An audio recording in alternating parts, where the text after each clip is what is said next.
Hey, wake up.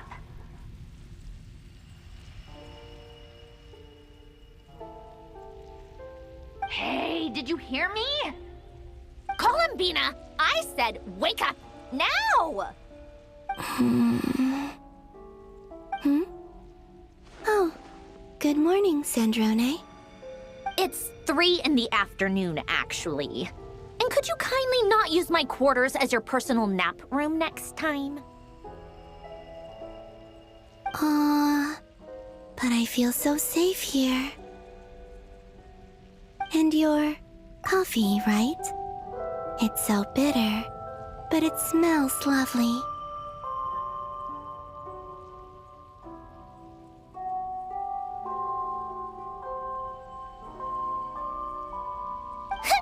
It's like you were raised by wolves in a forest or something. What did you drink growing up? Grass tea? The Frost Moon Scions certainly led a more frugal existence than the Fatui.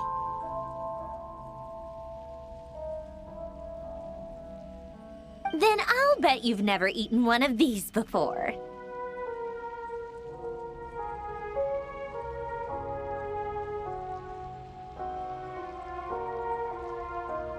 It smells delicious. That's because it's a Fontanian recipe. I had a little free time today, so I made a batch. Rosaline will be here shortly, but if you really can't wait, I guess you can go ahead and... Hey, at least let me finish before you start eating! Did the Frost Moon Scions not teach you basic table manners? Or did the rules not apply to you because you're the high and mighty moon goddess? These are so tasty. Of course they are. I made them. I was worried they might contain traces.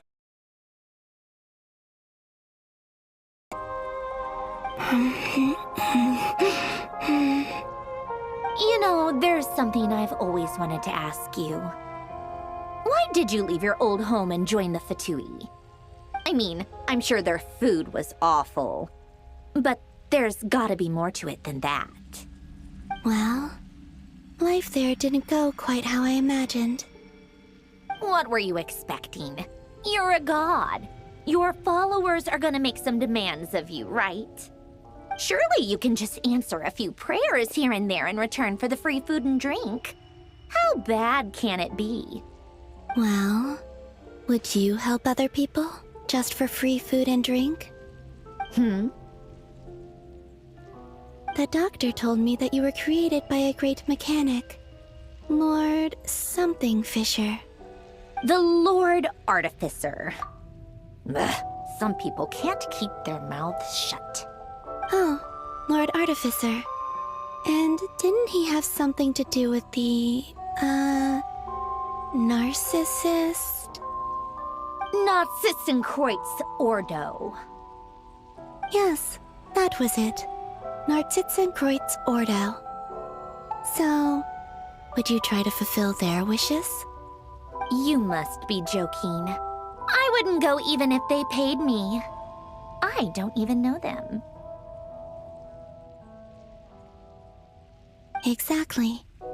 Well, I felt the same way. I did not know the people who made demands of me. What do you know? We're on the same page for once.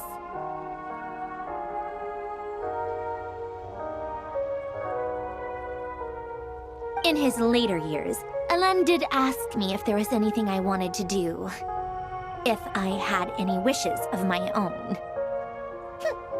Well, I don't. And I'm not in any mood to fulfill someone else's either. Who's Alain? He was the... You know what? Never mind. You're not gonna remember.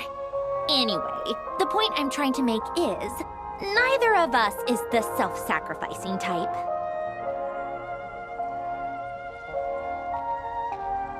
Let me ask you this. What sort of place would you like to live in, if you could choose?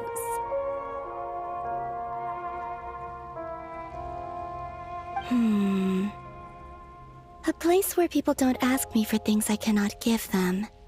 Where they don't worship me or fear me, but just want to chat with me like a normal person.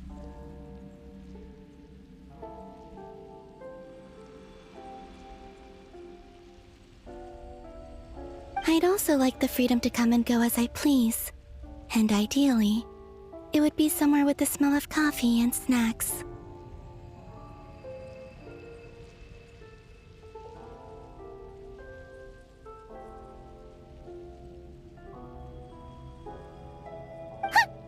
Not to burst your bubble, but no such place exists in the world. Now, take your snacks and scram.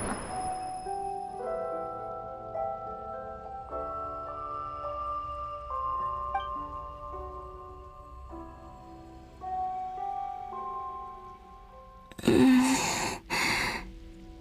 I pass out? Of course. I'm back here again. I dreamed of events from my past.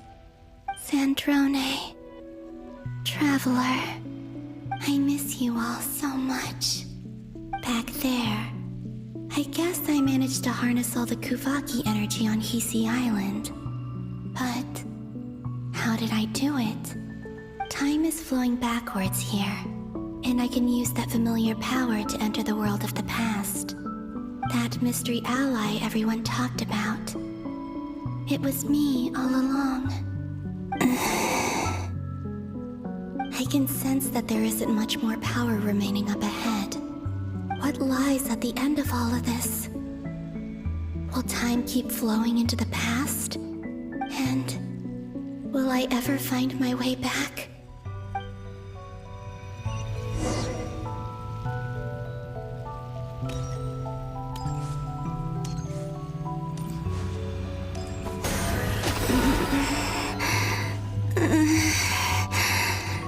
It's getting harder and harder to use my power.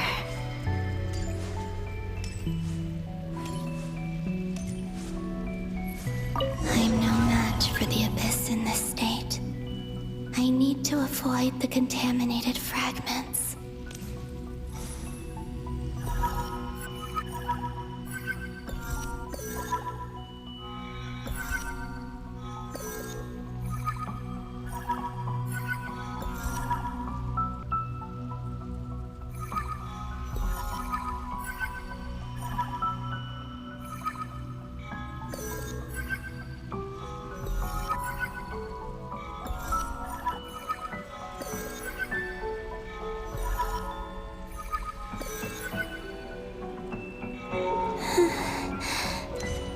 Time to go.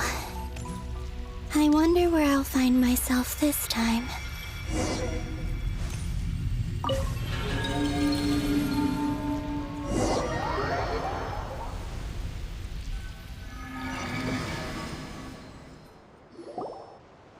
The Final Night Cemetery.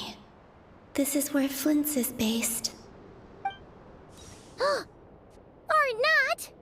How are we supposed to read through this many files? Difficult, yes, but it is also our most efficient option. Seems like they're searching for information. Oh, I remember. Flint and Varga talked about some files on the Wild Hunt. Was this my doing too? To expose the true intentions of this Rereer, we need to dive into Notcry's history. Are my actions changing the past? Or are they simply completing a process? Is all of this inevitable? Or am I the one making these decisions? If I choose not to help them now, will it change how things turn out? Hope we don't land on our heads then. They're my friends. I can't not help them.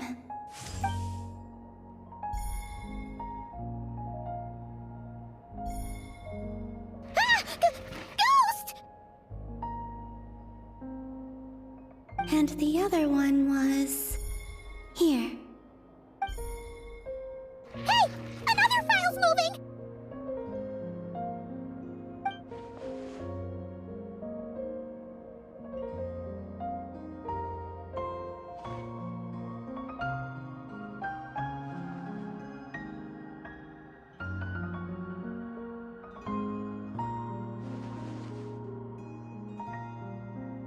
That should do it.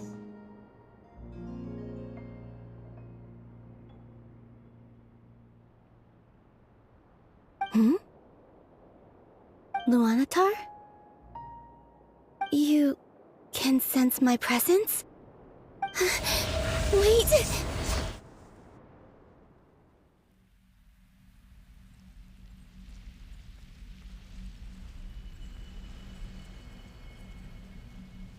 Luanatar. So she's that familiar presence I've been sensing all along. She's always been by the Traveler's side. That explains why the Traveler has been there each time I've entered the past. But why Luanatar? Is it because she has a connection to me as the Moon Goddess's familiar? If so, why not any other Kuhenki? That's...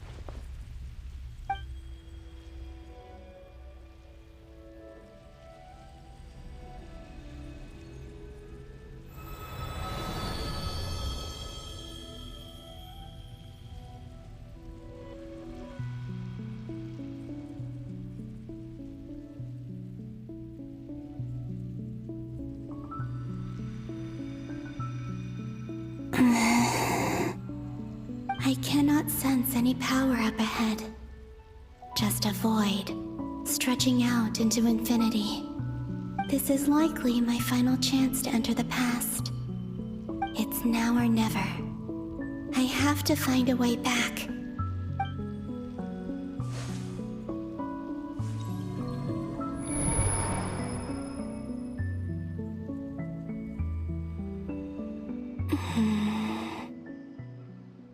Sea Island?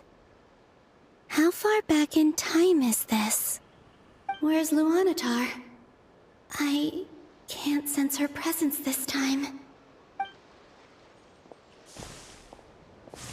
Oh, seeing Anafa and Aino reunited like that sure was heartwarming. Traveler, Paimon. No, stay calm. I don't have much power left to change things. I don't even have that much time left here. Think, Columbina. How do I find a way back? A way back... to where? Do I go back to Moon Prayer Night? Or to the future that followed? And if I return in my current state, what will become of me then? Dotori's actions that day proved that he'd been planning that for a long time. He had already seized the power of 2 moon marrows before capturing me. Even if I managed to get back, how can I fight against him when he wields the Tri-Lune Authority? I can't. If I go back like this, I'll be playing right into his hands. I have to find some way of rivaling the power he has usurped. Wait. Time flowing backwards. The Tri-Lune Authority. Does that mean...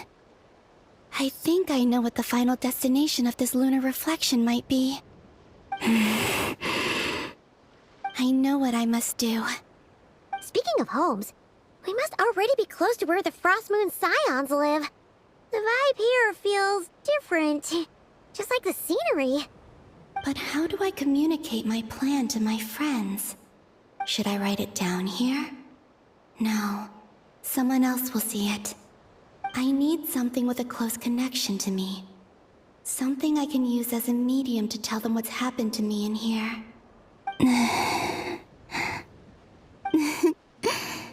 Now it makes sense.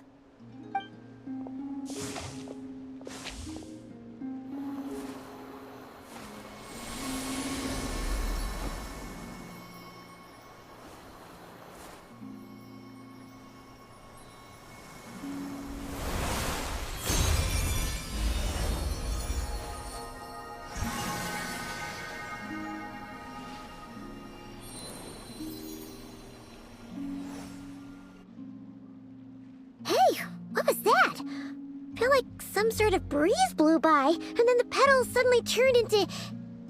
Huh? It was I who brought Luanatar into being. I gave up a piece of my own soul to create her. That's why I could sense a familiar power from the moment I entered this space. It also explains why she's been present in every past location that I've entered. Because we have a deep connection.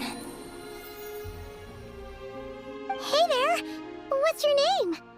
And the reason why there are no more gates to the past after this point is that Luanatar hadn't been born then. No wonder I sensed the trace of a blessing when we first met. But I still didn't recognize the soul hidden within you. Back then, I was just a little lost dove. I had yet to become Columbina Hyposelenia. Go on now. We've got stuff to do. Best you find someone else to hang out with. Hey, you scared it off.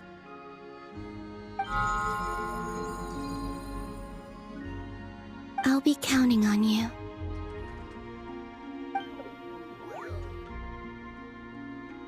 Remember to stay by the traveler's side, guide him, and help him in my stead. Oh, and bring him to the garden where the moon prayer blossoms grow. There's a little lost dove there who will need his help.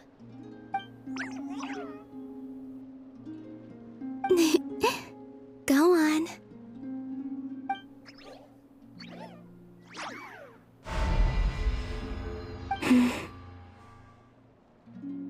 You too. Go and live your story. As for mine must go in a different direction.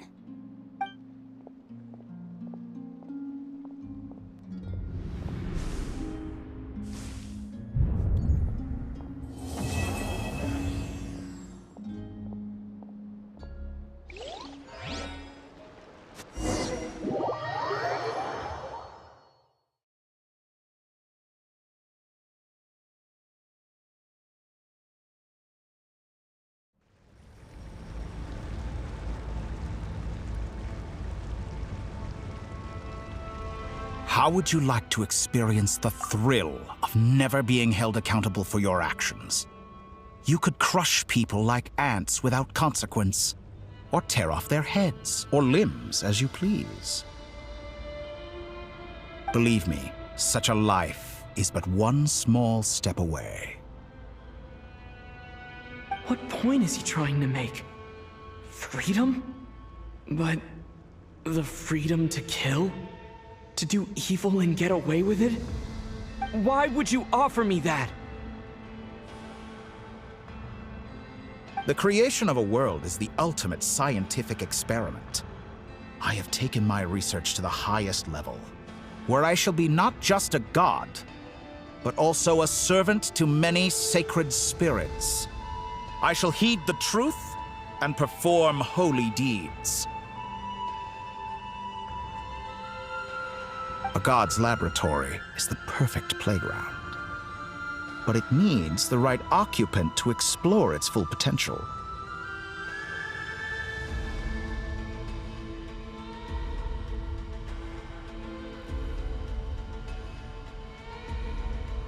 Mortals are found everywhere one looks. Not so with Descenders. I'd prefer my first guest to be a distinguished individual such as yourself. And I know you could make the most of the opportunities it offers. So the condition for entering the new world is to take innocent lives. The same dilemma that Rerir once faced. Could I really bring myself to kill others for my own benefit? Rerir did. And look where it got him. Have you made up your mind? I can't do it. Your playground is no place for me. You're putting your hopes in the wrong person. But we both know I'm not quite the hero you say I am either. I have my own reasons for the journey I'm on. And they aren't all selfless. You've grown a lot since we last met. but there are still things you are unwilling to compromise on. This will only hinder you. Why don't I lower my requirements a little as a gesture of goodwill? I'll give you a little time to learn to be a less noble soul. That'll make things much easier for you. I really doubt I could live that sort of life. And yet you already sound less defiant than a moment ago. The benefits appeal to you because you can read the signs of the times. Why don't we return to my research facility? Your last visit was so rushed. There is much that I have yet to show you.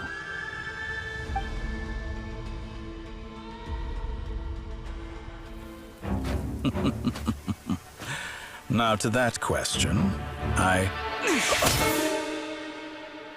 Heroes don't attack from behind. Guess I'm no hero. This is most disappointing.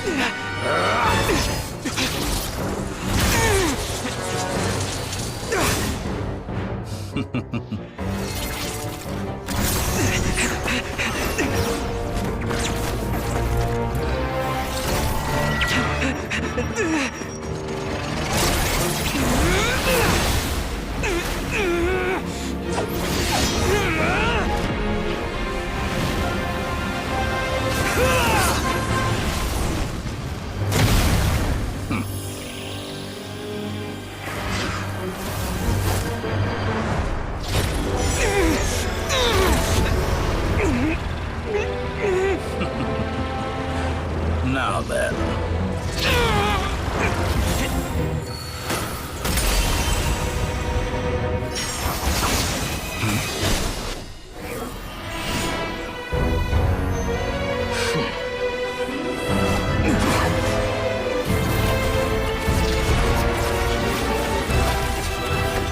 A new face. Interesting.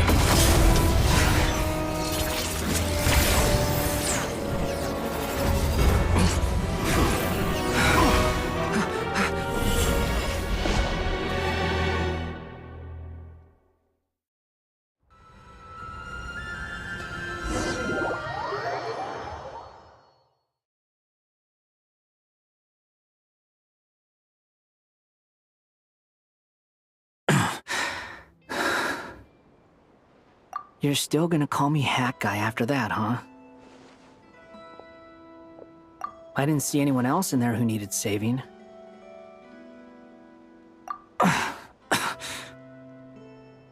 It's nothing. I'll be fine. Why are you looking at me like that? Is it that shocking that I'd come to your rescue? I owed you a favor back in Sumeru. Now we're even. Distracting Dotori was tough, I won't lie. He's not gonna fall for the same trick twice. That was my one shot. I'd hoped to use it to take him out. Ugh. I never wanted to obliterate someone more than I do right now. Dotori doesn't recognize me, but his segments were originally made based on an analysis of my operational principles. I expect it's only a matter of time before he figures out what I am. So Dotori doesn't recognize Wanderer because he deleted himself from Irminsul. Did he really miss his only chance for revenge by saving me? Why the long face? Hey, I'm not blaming you, okay? And I'm not complaining either. Rescuing you and killing Dotori are equally important goals. Everyone would be pretty stuck without you. It's best you live to fight another day. How are you holding up? Are you all right? Hat Guy said to put safety first, so we agreed to run as far away as we could after leaving the energy field, and only meet up once it was safe. You don't look injured. It seems that Dotori didn't do anything to you. All right. Rescue operation complete. Let's head back. There's a lot more work to be done before this is over.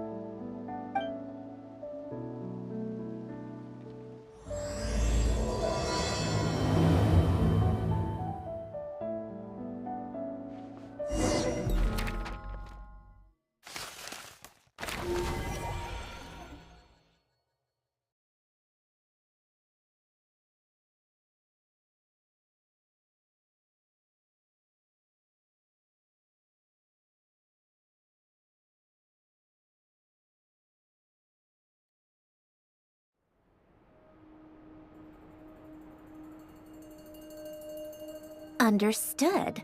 I will bear the Tsaritsa's decree in mind.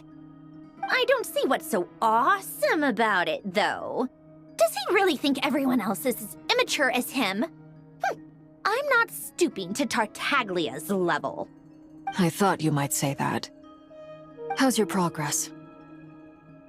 Quite promising, actually. That alchemist Albedo gave me a few ideas. Remember how I asked you to look up some files for me? That stuff on the Nachtschitzenkreuz Institute. René de Petrichor and Jakob Ingold. Alain Guilton despised René's theories and methods, but he never managed to come up with better alternatives either. So I adopted some of René's ideas. I thought Alain was like a father to you. He and René were mortal enemies, were they not?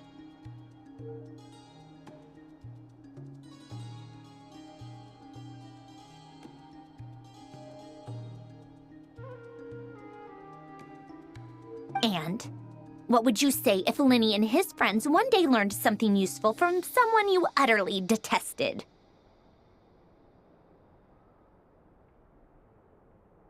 I would applaud them for it. That would mean that they have surpassed me.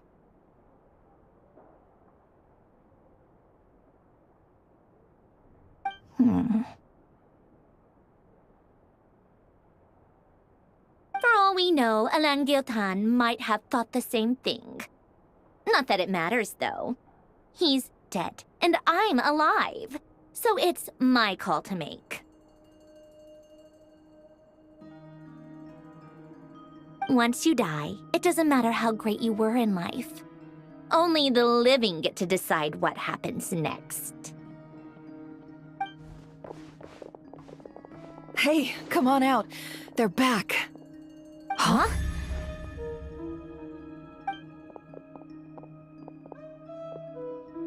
You're back? And your head's still screwed on? And you still have all your limbs? What does it look like? Way to keep your composure, madam. Excuse you. I am perfectly composed. Glad you're okay. Yes, it's a huge relief. Worry? Oh, yeah, right. You think we, the Fatui, were worried about you? We were worried sick. Hey! The Traveler and I were already friends. You are free to join this mission in whatever capacity you please. Much like your tea parties. It's a laugh a minute with you guys. I must say, I was quite surprised when Mr. Albedo told me he would need no additional aid. We discussed this on our way back as well. I am rarely so unequivocal, but in this case, we had full confidence in Hat Guy. He said he knew what he was doing. Albedo and I pretty much had to just wait outside on standby. Meanwhile, Hat Guy broke into the energy field and rescued the Traveler solo. You didn't have to mention that. Well, I'm thoroughly impressed. You are a force to be reckoned with, Hat Guy. Is he back? Is he really back? Traveler! It's really you! Oh, thank goodness! Paimon missed you so much! You can finally breathe easy, Paimon. It's great to have you back in one piece! Oh, Paimon's been having nightmares the whole time you were gone!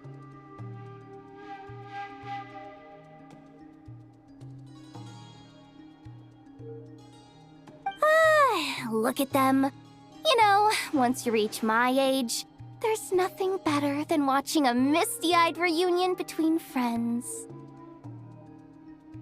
It's nothing. Same goes when you get to my age, too. I bet Aino and Anefa would be tearing up as well if they were here.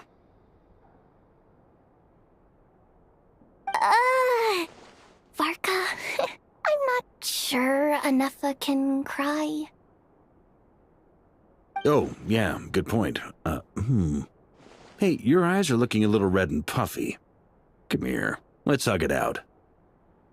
What? Ew, no. No, thank you. You're not my dad, okay? Knock it off! Everyone, I'm sorry for all the trouble I caused you. But the silver lining is, I didn't come away from this ordeal empty-handed. While I was being held captive, I learned a lot about Dotori's current capabilities, and what he plans to do with them. Allow me to explain.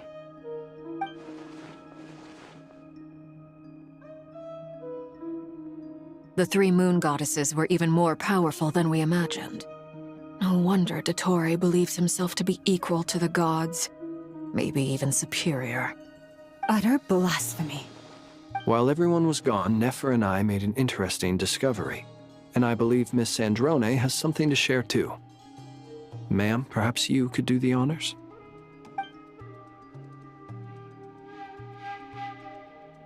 Called it. Getting rid of a pesky troublemaker like her is like trying to clean up after a crumbly cake.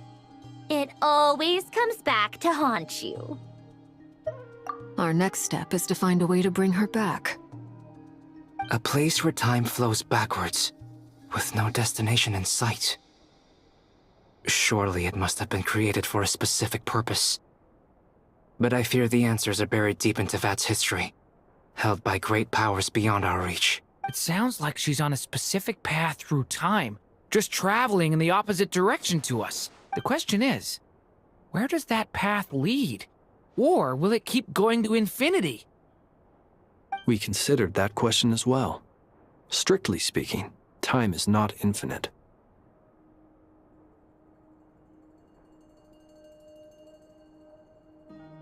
Indeed not. Every road has an end. Nicole! You sure loved quietly sneaking in mid-conversation. I do, in fact. It's something I've always done at our mages' tea parties. Quiet, mysterious, and persuasive.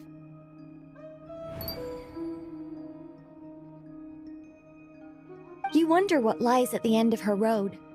Well, just as the world has a beginning and an end, so too does time. And so, the end of the road is the moment that Tevat was born. But where Miss Columbina will end up along this road, that depends on where this particular river of reverse time began. What about the original moons and the moon goddesses? Do they have a beginning too? All things do. In the beginning, no moons adorned the sky. It was the Dragon King Nibelung who raised the three moons into the heavens, and thus were the moon goddesses born. They were shadows of the planet, born to wield Nibelung's authority and oversee the world on his behalf. They were extensions of his will, manifestations of his majesty. But then one day, they disappeared just as suddenly as they had once been brought into being. Nobody knew where they had gone.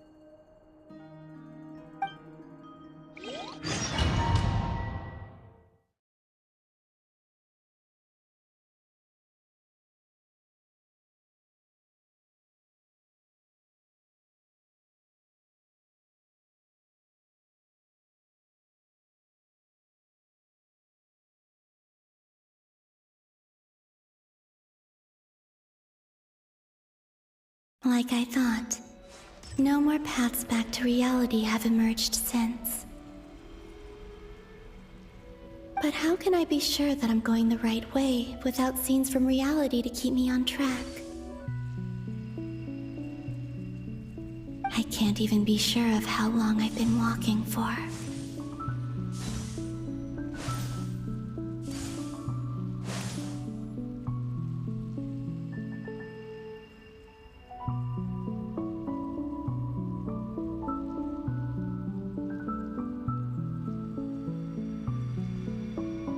The The further I travel, the less stable this space becomes. There are even moments where I can sense something that feels like abyssal energy. They can just materialize out of thin air. I have to keep my wits about me.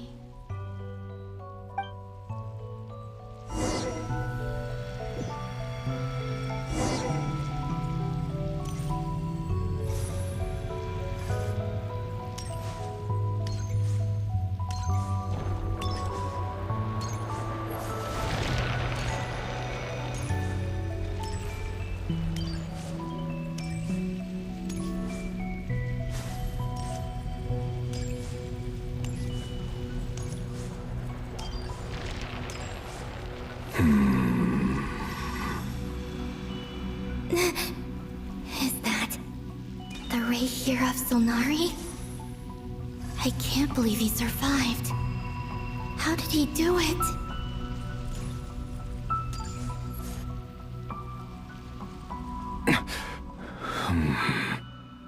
You are the moon goddess. But how?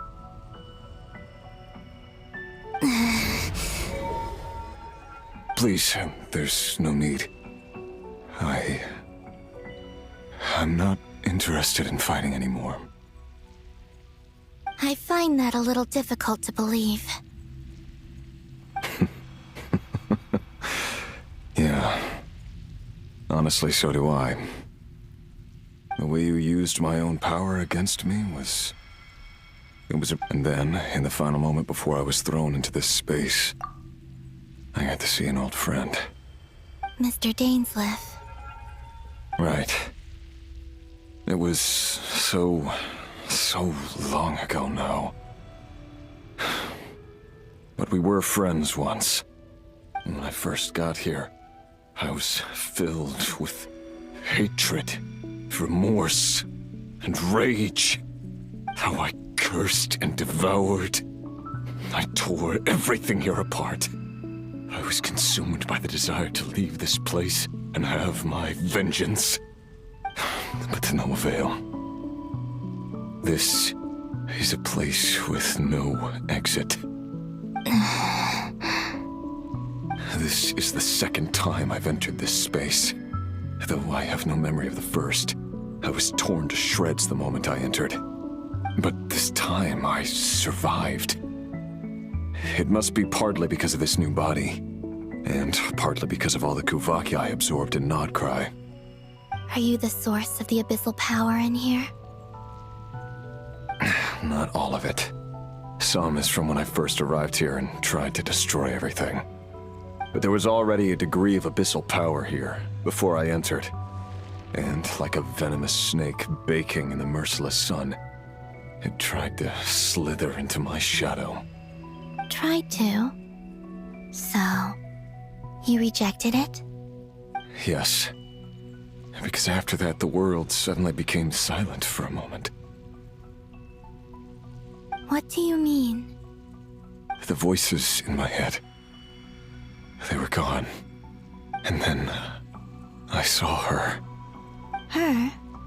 Thelindis. My former lover. Never mentioned that she saw a memory of Thelindis leaping into the moon's reflection. More precisely, I saw her afterimage. I'm sure the real her is long gone. She was just an ordinary Conrian. She couldn't have survived here for very long.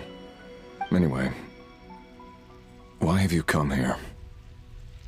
Didn't you know it was a dead end? If I hadn't escaped through the moon gate, my friends would have been in far greater danger. Oh, I see. Because of your power. The power of a moon goddess. What? You'd like to know how I know, wouldn't you? The one who resurrected me said so. I could hear a deep lust for power in his voice. Do you mean... Dottore? Dottore. So that's what he's called. He'd been collecting fragments of my body for a long time, all so that he could resurrect me at the moment of his choosing. I had no interest in his research. But being as corroded by the Abyss as I was, we were aligned as far as hunting the moons and recovering my strength were concerned. So that's why the Wild Hunt suddenly became so active in Nodcry.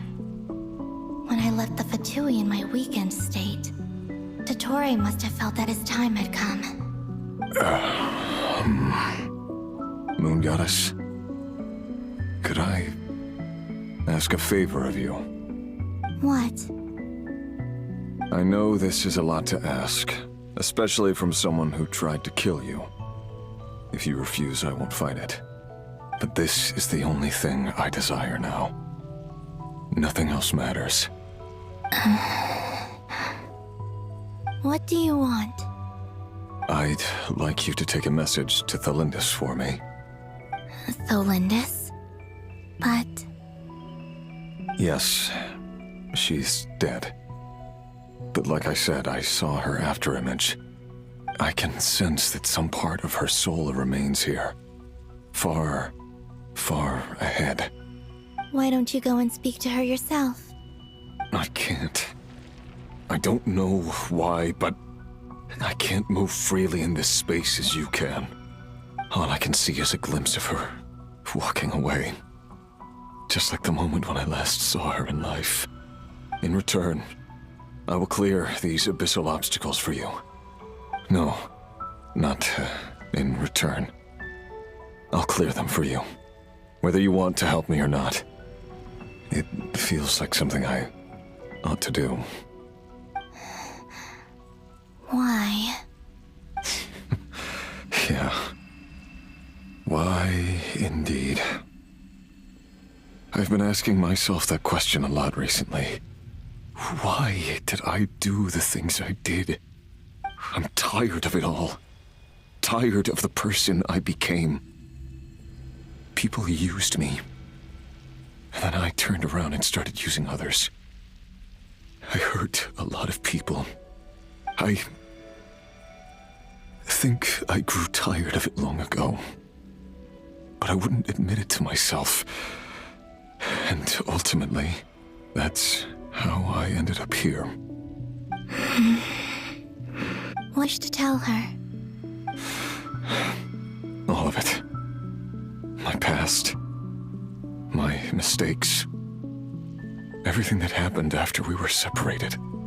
Is it okay if I give her the abridged version?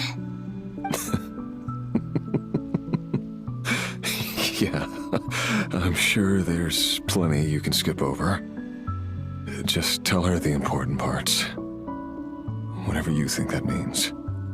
Like the part where you relentlessly tried to kill us? It's up to you. Love demands honesty. But my relationship with Thalindis was built on lies. We hid too much from each other.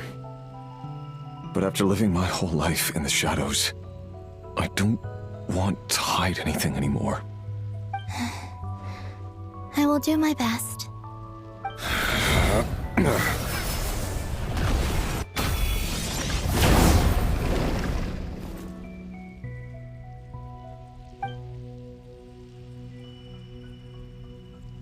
There. The Abyss will no longer stand in your way. Even though Mr. Dainsleif felt he had to fight you, I think he still regarded you as a friend. That you betrayed him. But he also felt great remorse at never having understood what you were truly going through. Why tell me this? Because... if he'd known that someone could take a message to you, I believe that's what he would have said. Thank you. It means a lot. I know this will sound strange coming from me, but don't die, Moon Goddess. I can tell that you're determined to get out of here.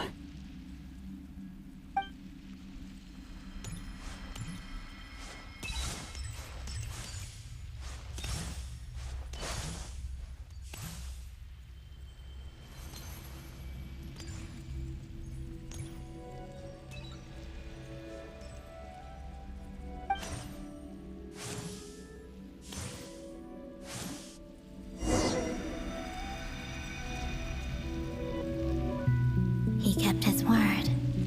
The abyss is no longer obstructing my path.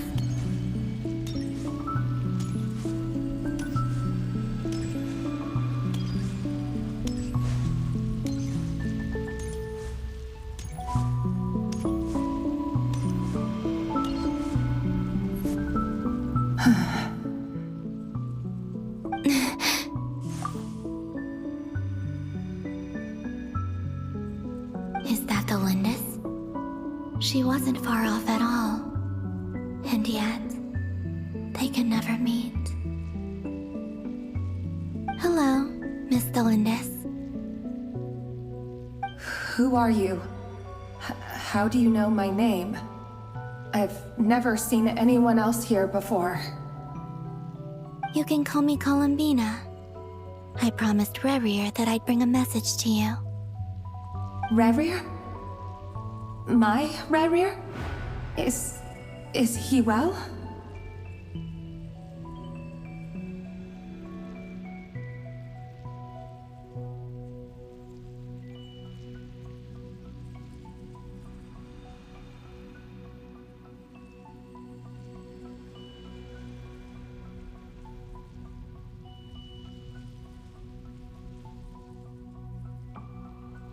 He's doing better than he was.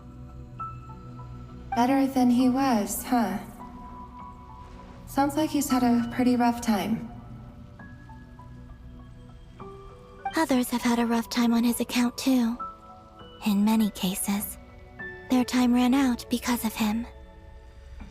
And I'm not just talking about the children of the Crimson Moon. So, things got worse before they got better. Could you tell me what happened, Miss Columbina? Are you sure you wish to know? Yes. This is my opportunity to learn the truth. No matter how hard it is to hear, I have to know. I admire your courage. However, time is short. I cannot stay here for long.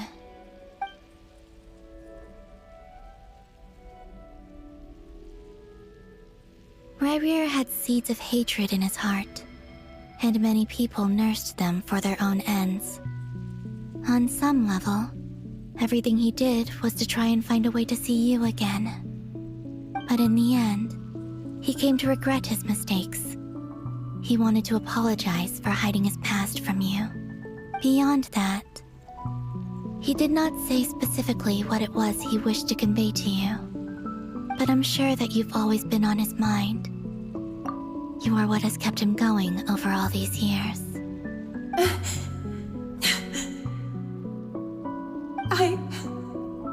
I'm sorry, Miss Columbina. This is so upsetting. I'm not sure how to put my feelings into words. It's all right. I understand. Well, that's everything from me. So, I guess I'll be... Wait. One moment. Time flows backwards here. The road ahead only leads further and further into the past. I know. I intend to reach the end of that road. Without a moon marrow, without the 3 moons' power, you won't make it far. Wait, unless... Are you one of the moon goddesses? You could say that. I see. I often think to myself, if life is like a train ride, why haven't I reached the terminus? Where am I even going?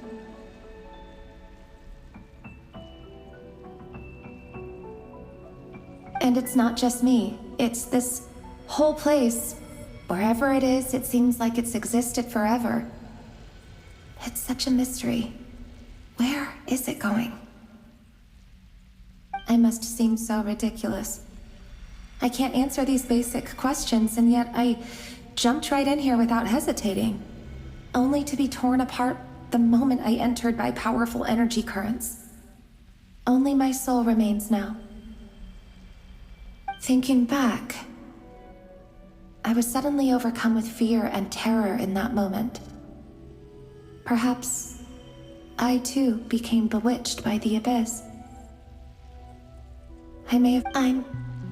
I used to be a researcher at the Universitas Magistrorum in Conria, researching the iridescent moon's marrow.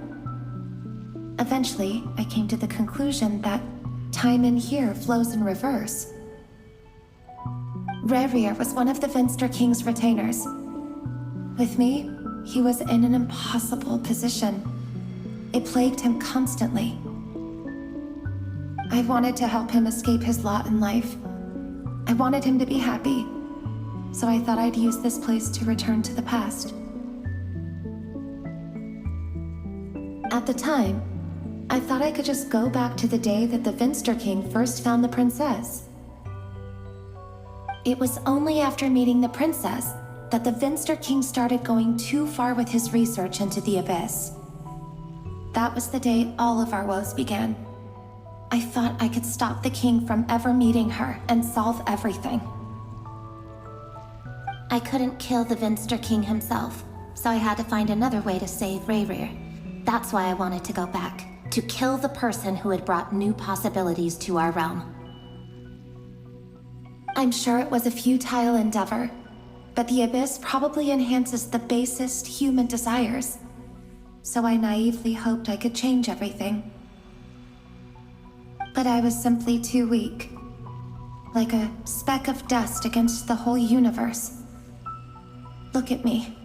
I didn't even survive the journey here. Not physically, at least. I know I'm never getting out of here. But you're different. You can make it, and I want to help you. I owe you that much. How do you plan to help me? Have you noticed the golden energy that exists here? Based on my past research and my observations since coming here, I believe they carry you forward faster. I can share what I've learned and help you understand the pattern in which this energy appears.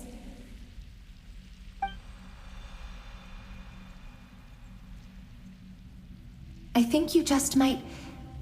Now, I know you will be able to change the past. Also, I've been speculating about where this space ends. The documentation was scanned, but from what I know of the legends about the moons, the oldest ones seem to begin with Nibelung, king of dragonkind. I have no way of verifying any of it by this point, but if it's true, you might be able to reach that era if you keep walking. Understood. Thank you, Miss Thelindis. I'm the one who should be thanking you. If you hadn't entered this realm of everlasting death, what use would my deductions be? Thanks to you, they have some meaning. About Rerir, I'm so sorry. For everything. It wasn't your fault. That's not true. Because we both feared bringing trouble upon each other, neither of us ever told the truth. And that dishonesty sealed our fates. But enough about that. I wish you a safe journey, Miss Columbina.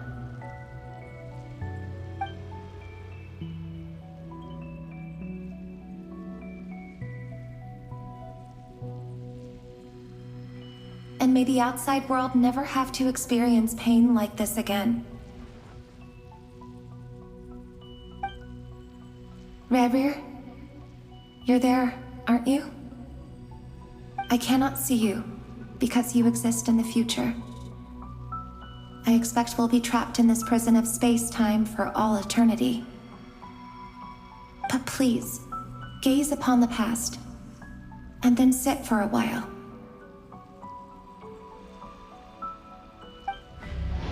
Let's find a place to sit down together, just like we did when we first met.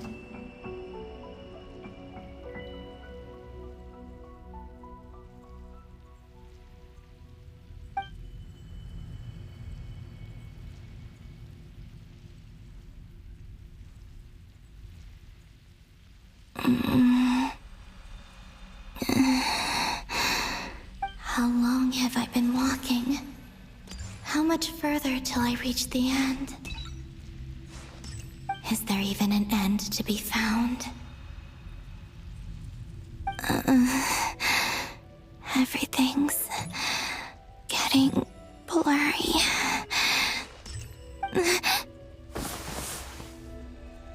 Huh? Are you all right, little sister? Have you come from the distant future?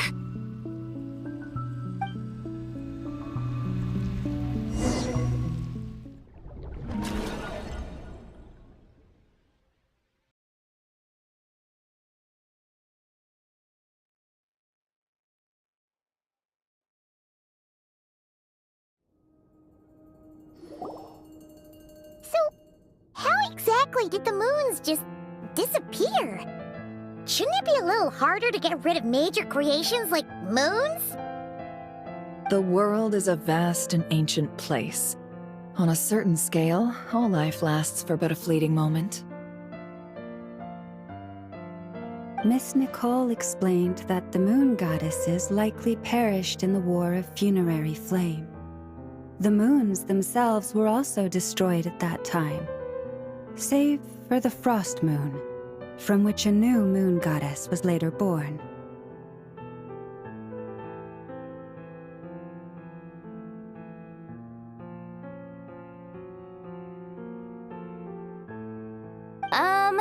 Am I missing something then? 'Cause the stories say that the moon goddesses were born on the moon, but doesn't Columbina say she was born in Nodcry? Huh, you're right! Why do their birthplaces differ? What's the difference between the two generations of moon goddesses? Also, remember what Sandrone said? Her scans detected 4 moons. In other words, 4 moon marrows. Technically, the result of the scan means that 4 moon marrows were detected and positively identified as moons in that moment. In other words, this piece of information alone isn't enough for us to know how Miss Columbina is doing right now. Yep, we have no way of staying up to date on whether she's dead or alive. She's on her own for now. But at least she's trying her best to get back to us. Yeah, she's a tough cookie, and a sore loser too. We have to trust that she'll find a way, because we really need her power. As much as it pains me to say it, we've got no chance of beating Dottore in a straight-up fight. He's much too powerful. It wouldn't even be close. That maniac is going to devour everything in his path until he reaches us. We need to find someone or something that can stop him before he does anything worse. I'll be frank. Our only hope of defeating this false god is with a real moon goddess on our side. I'm not just saying this because Columbina's a friend and I want her back safe and sound. It's just the truth. And I know that even she was no match for him when he attacked, but I don't have a better solution. We're not giving up on saving her, whether she can defeat Dottore or not. Right. Don't worry, Miss Sandrone. We're all aligned on saving Columbina. No one's trying to argue that we can only justify saving our friend because it will help save the world. This is about multitasking. We want to save both. So, she's more than just a moon goddess to you guys? Absolutely. Duh! She's part of the gang! And you are too, you know. Yes, I know. You don't need to labor the point. I knew that the moment I came running over with my documents that I was part of the in-group. I mean, if Arlecchino can fit in, I certainly can. Anyway, as for how we get Columbina back, I've been working on it constantly. But I think I'm still lacking certain information about the moon. I'd probably get there if I could continue my calculations, but the problem is, I've run out of computing power. Computing power? You mean you need more energy? No, the issue isn't energy, it's processing power. There's so much data to get through that the whole process has just ground to a halt. That's a tricky problem. René de Petrichor of the Nazissenkreuz Ordo once foretold the fate of the world. But I don't know how he did it. My guess is that he used the primordial sea's power. However, that won't work for me. His methodology was vastly different from my own. What's worse, they're incompatible. And to top it all off, we can't even leave Nodcry. Ugh, this is so annoying. If I'd known we'd run into a bottleneck like this. Well, no, the design bureau's a bust as well. Curse that Dottore! Couldn't have made this harder for me if he tried. Oh, what do we do then? How about we grab a bite to eat and take a break? Maybe something will come to mind after you've cleared your head. You don't get it, do you? I'm trying to calculate the fate of an entire world here. And I need accurate results, not big prophecies. Where the heck am I gonna find the computing power for that? Ahem. Anyway, time to shelve the discussion on technical difficulties. Being a killjoy isn't very ladylike after all. Either way, we've done what we can. Rest well, everyone. Remember to let us know if anything new comes up. Hat guy? Is he hinting that we should talk outside? Let's go somewhere a little more private.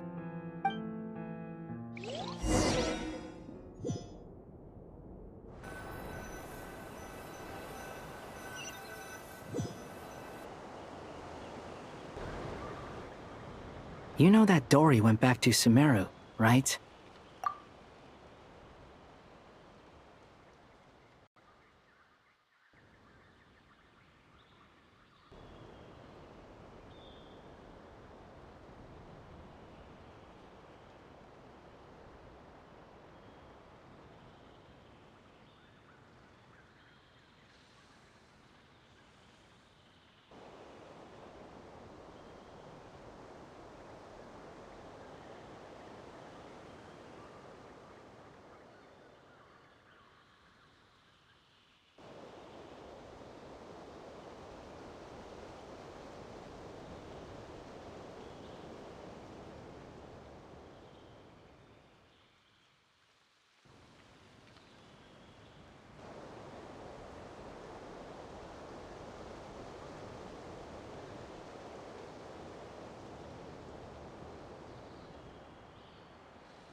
Yeah, she mentioned she was planning to head back.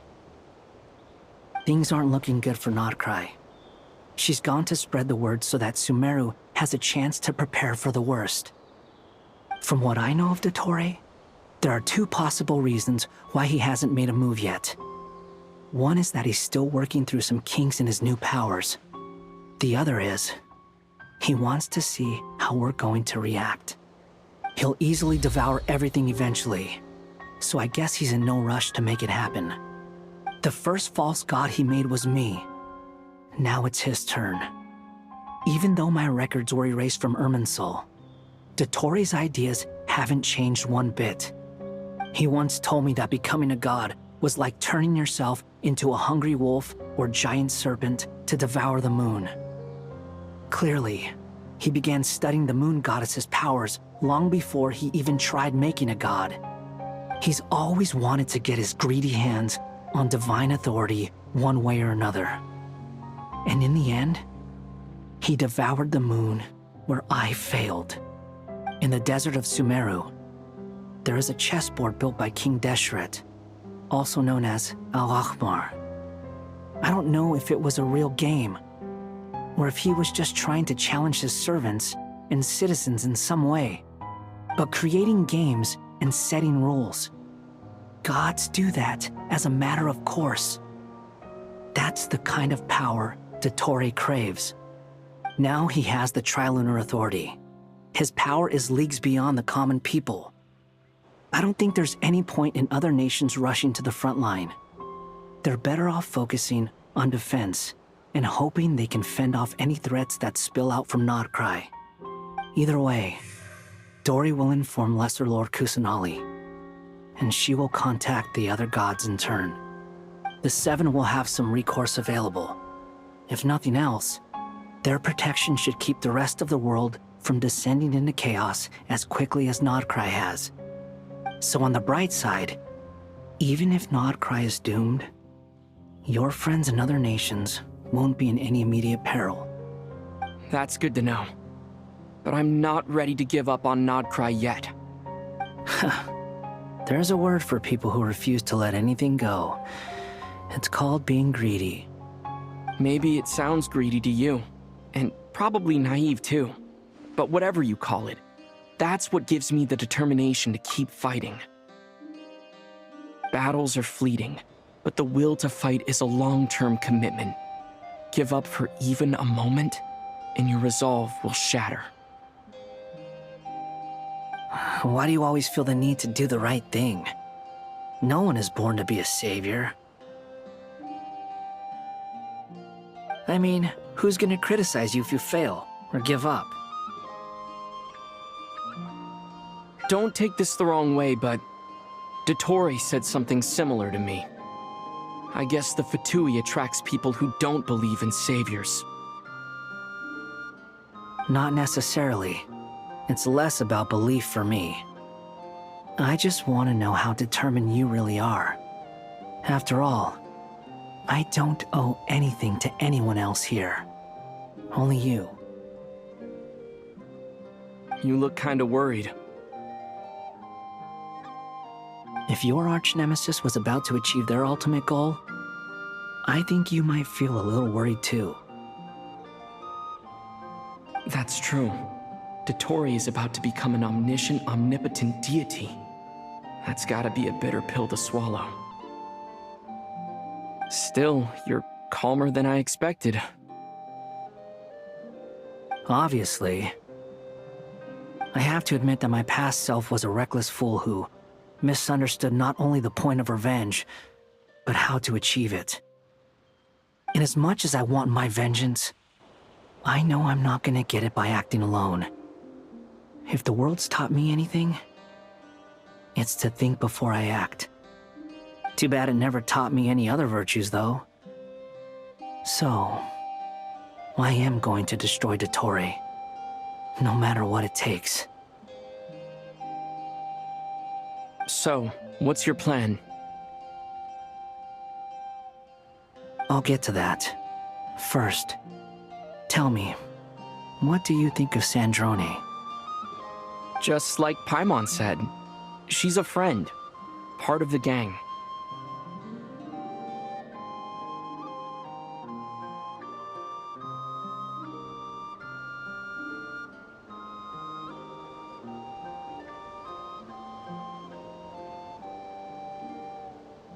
How much do you trust her? This is a serious question. Think carefully before you answer. Although she's with the Fatui, she has her own values, and she's helped us a lot. If nothing else, she's clearly going the extra mile for Columbina.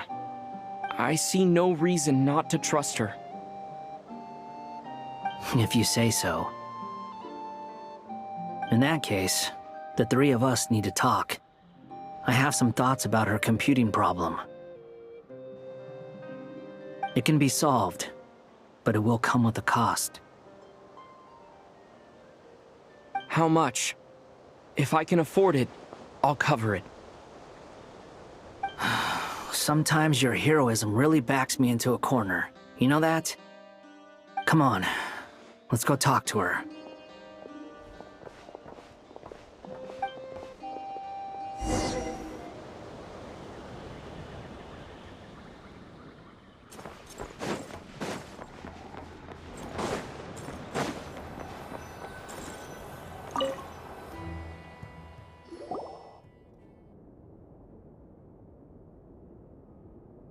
Miss Androne, Traveler. Hey there. Paimon's here too! She was just helping them sort through their things. How did your chat go? That was fast. The call only just ended. Well, you said it was urgent, so we got here as quickly as we could. Albedo, I have some alchemy questions for you. I see. Looks like my knowledge proved useful after all.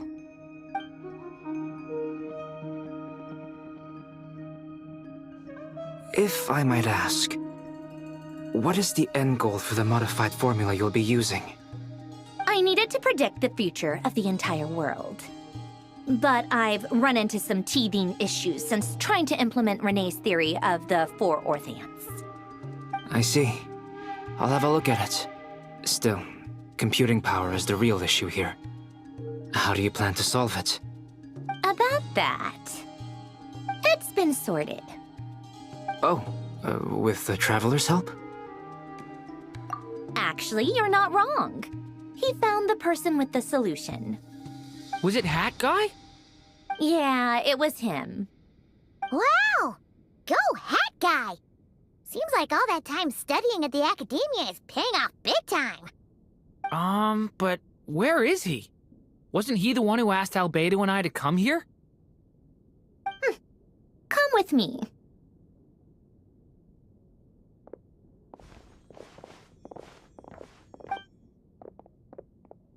Hat Guy? What's happened to him? Hat Guy! Can you hear us? No response. I guess he's in hibernation. Hat Guy mentioned that he was a puppet. It seems that his functions are currently shut down. I presume this has something to do with the solution to your computing problem. That's right. He and the Traveler came to see me. Wait, what? You have a solution? Would you calm down? Why do you always react so hysterically to everything? Excuse me? How would you know? You shouldn't be so quick to judge complete strangers. It's very bad manners. Oh, please. It doesn't take that long to figure out that you have a temper. Where does a mere student get that kind of confidence?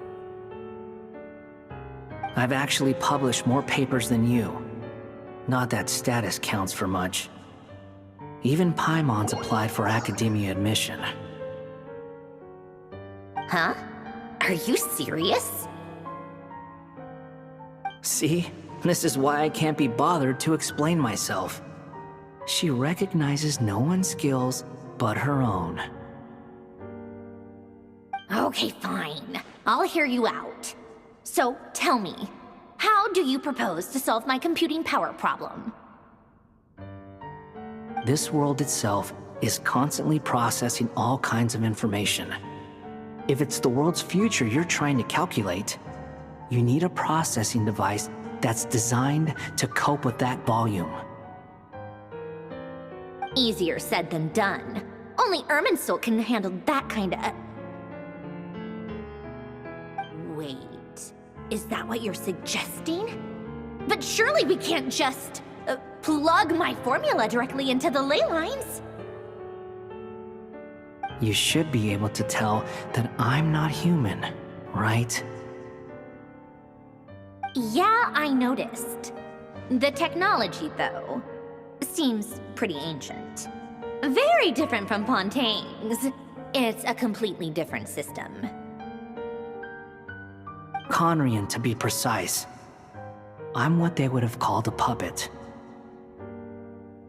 Puppets need an energy source and processing power. The artisans who built them sought out the materials most suited for that purpose. You? Do you mean... The Traveler and I have talked it over. He's willing to vouch for you. So, I'll allow you to borrow my core for your calculations. It was built using wood from a silver-white tree, which makes it a small part of Irminsul. Conrian technology and Irminsul wood. Who in the world could have built you? Are you sure about this? A puppet without its core will cease functioning completely. And if it's left in that state for too long, it might not recover. You could die if you do this. You do realize that, don't you? I can put 2 and 2 together, yes. No need to rub it in. I won't lie to you. This has never been done before. I cannot guarantee your safety. Doesn't matter. I'm prepared for the worst. Did you two actually talk this through? Is he... Are we really considering this? Yes, we discussed it. The bottom line is, he trusts me, and I trust you. Let's give it a shot, shall we?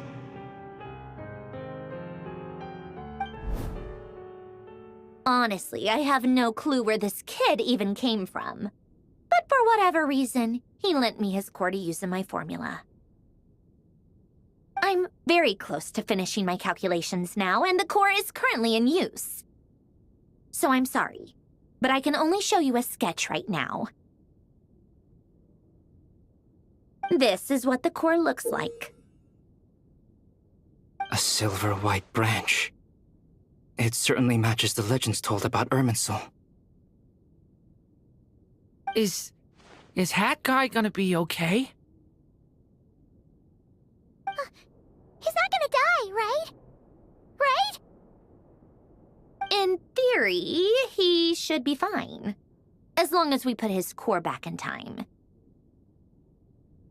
Beyond that, all I can say is that I'll try my best to avoid risk and make sure the core doesn't sustain any damage. I think I know why you called us here now. Someone needs to watch over his body and make sure it's protected until the process completes. Correct. He said that the only ones he trusts here are you two, and the Traveler. And the Traveler will have other work to do. He will have our undivided attention. Aw, Hat Guy. On a more positive note, things are progressing steadily on my end. I'll call everyone in for a meeting once the results are out.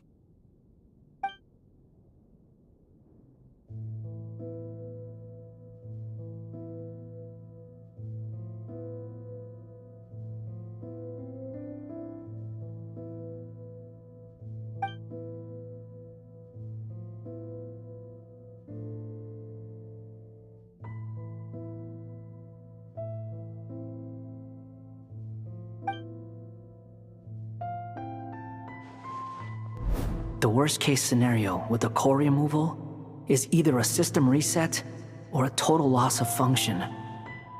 But I'm not afraid. A quiet death should have been my fate long ago. A core is completely different from a heart. It's like another vital organ entirely. I never believed it could be a true replacement for what I sought.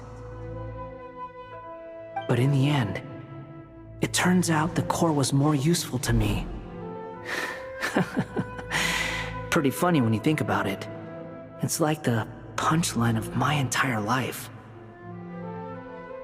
Do you think there's any difference between a puppet and a human? If not, then this would just be another samsara. I have already experienced both a past life and a next life. Part of me wonders whether I'm only capable of making this decision because I've become a real human. What's with that expression? Isn't this a good thing?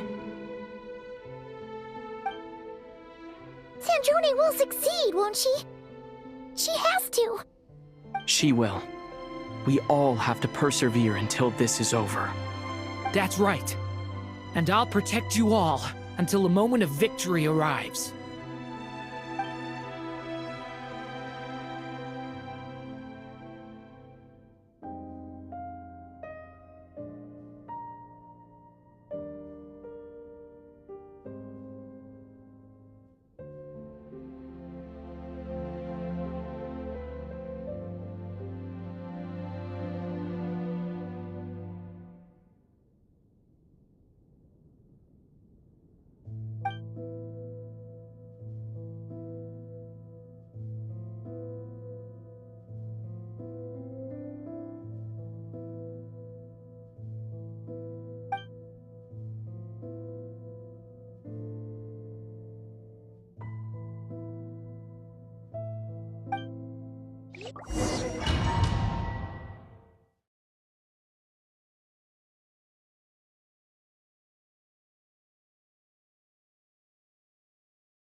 Who are you?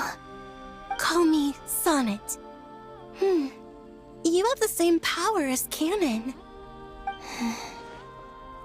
Sonnet.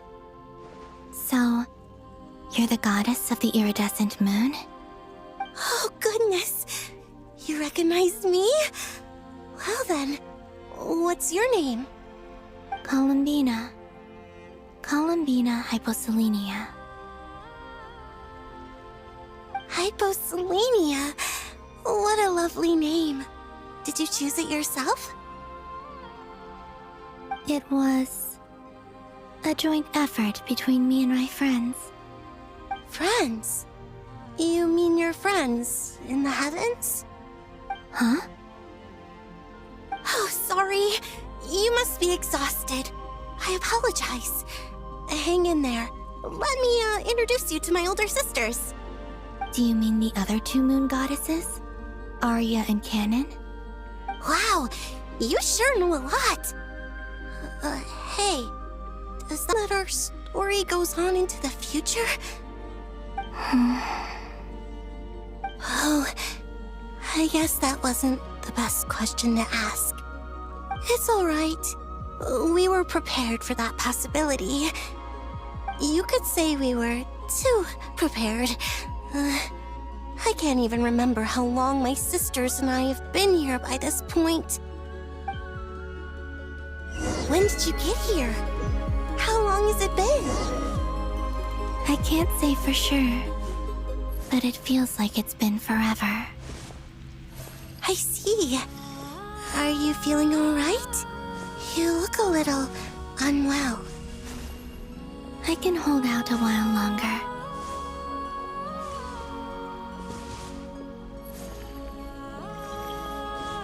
We don't have far to go. The place where my sisters and I are based is just up ahead. Don't worry, they're both really nice. I'll introduce you.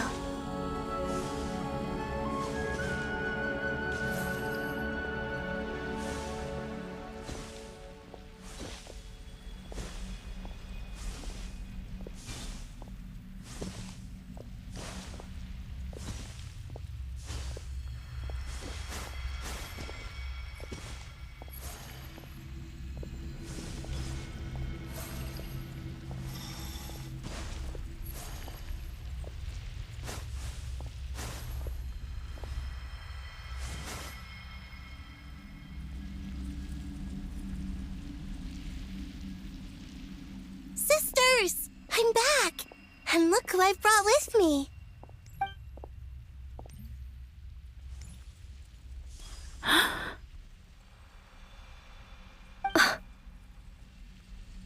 It's our lovely little sister, born in the far future. The pleasure is all mine.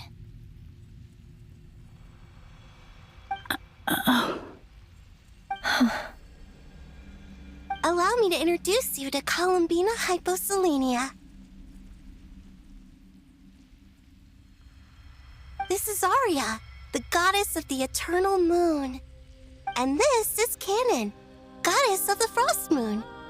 Canon, don't you think Hyposelenia's power is similar to yours? Hello, Columbina. I apologize for our startled reaction just now. And please, forgive our little sister if she's been annoying you. She tends to talk a lot. It's fine. You seem shy. Don't worry, Columbina Hyposelenia. No one can hurt you here. Could you tell me where here is? Please. I must know.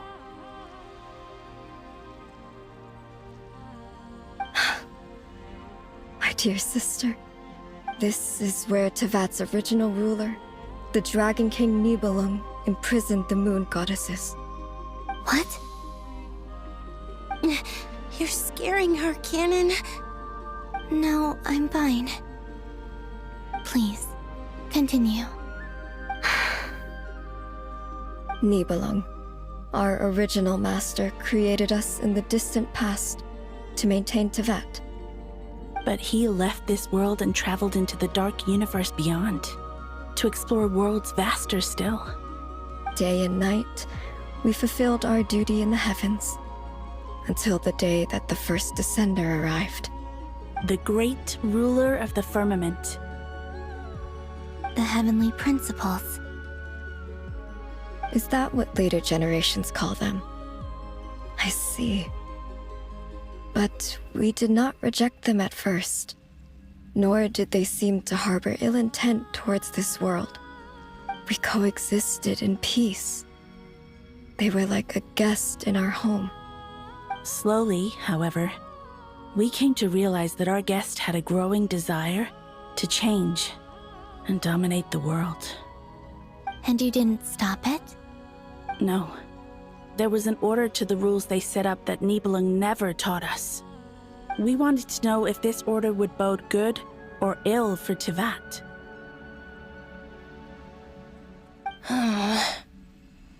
All right. Canon and I wanted to know. Sonnet was against it from the outset. Later, we discovered that this great ruler of the firmament bore an almost paranoid hostility toward the desire of certain life forms to seek power. Or perhaps they feared them.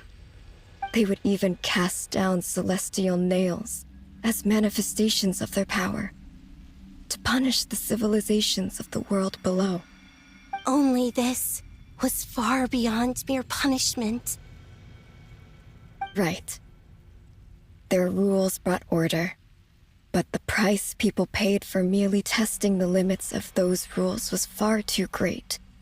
I did everything in my power to help the punished escape catastrophe, but still, too many lives were lost.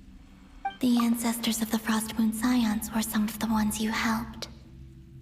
But just when we had decided to take countermeasures, the Dragon King, Nibelung, returned. And so began the War of Funerary Flame. So, that's the name the world gave that war in the future. Well, who won in the end?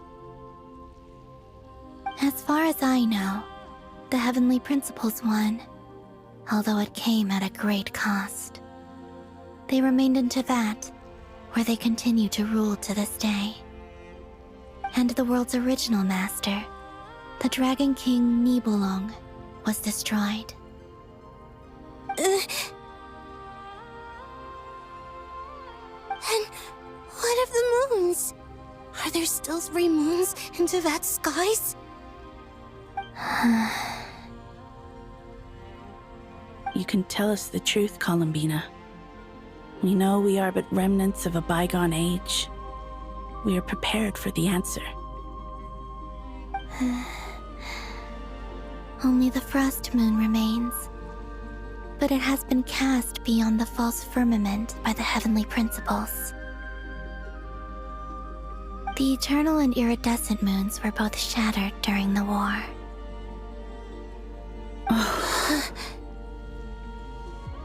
So death finally came for us in the end. Sonnet. But you're still here, aren't you? A moon goddess cannot live without her moon, Columbina.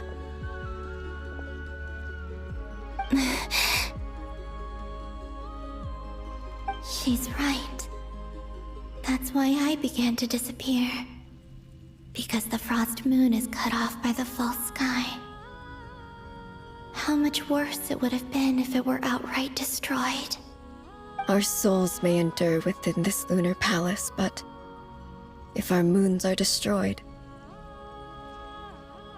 then we shall disappear the moment we depart from it. I'm sorry. There's no need to apologize to us, dear sister. If anything, we owe the world an apology. If only we'd decided to act sooner, rather than arguing amongst ourselves. all the more reason not to spend this time in regret and repentance. Instead, we should focus our efforts on how we might help our future sister. Sorry? Don't you see, Columbina, your story is not yet over. Is that not why you are here?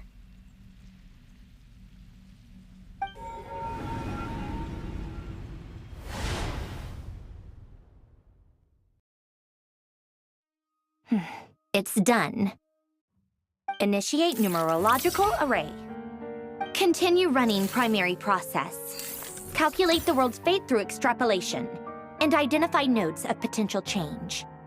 Secondary process, scan for moons. Still 4. The number of moon marrows hasn't changed. Wait, let me think. Is it possible that there's something I've been misunderstanding about the moons all along? Variables. Variables in the world.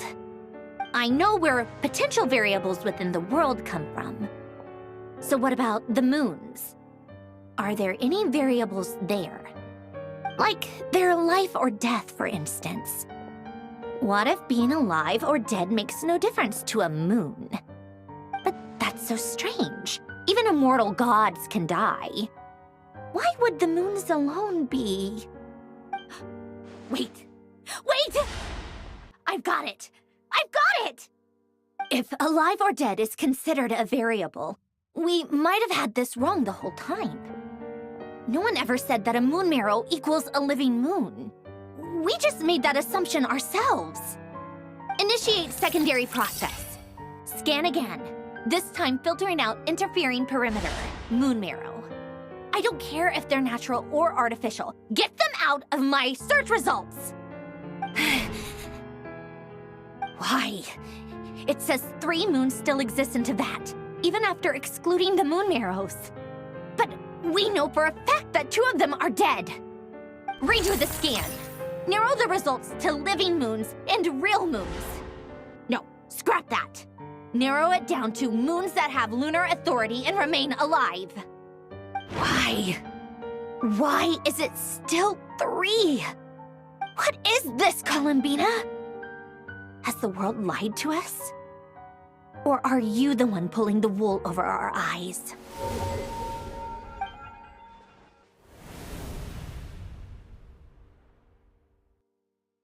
So, you think that the moon's reflection might be where Nibelung imprisoned the 3 moon sisters? Yes, it would explain a lot, such as why that space would respond to a moon goddess's power, opening the moon gate at her command. It would also explain why Miss Columbina has been unable to leave, and why time flows in reverse there.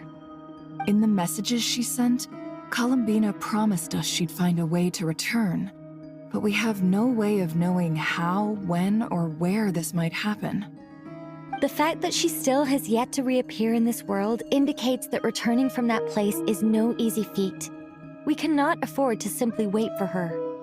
So you're saying, if she could return by her own power alone, she would have done so long ago? Yes, she certainly wouldn't leave it to this late stage when it's so touch and go. I've been giving this some thought, and I've come to believe that Luanatar might be an anchor that she left behind, as a sort of future waypoint. This could also explain why Luanatar is always by the Traveler's side. Sounds like a plausible theory. If that's the case, there must be some criteria we need to fulfill to allow Columbina to return to the present. The question is, what could they be?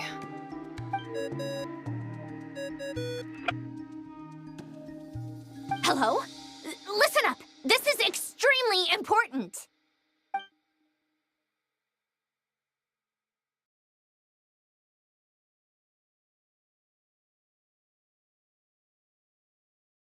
Not only is Columbina alive, but she may well exist in a form unimaginable to us. I'm still unclear on the details, but she's done something truly inconceivable in the past. And the clue to what she's done lies in the moon and Tevat sky. Truly amazing. Oh, I'm so delighted for her. I'm sure we all feel the same. And I'm sure Columbina is ready to get back here and fight by our side. I'll keep my calculations going and try to find some way of coordinating with her. But that's not an excuse for everyone else to slack off, okay? All of you had better keep trying to think of solutions. How can the dead moon still live? And Luanatar?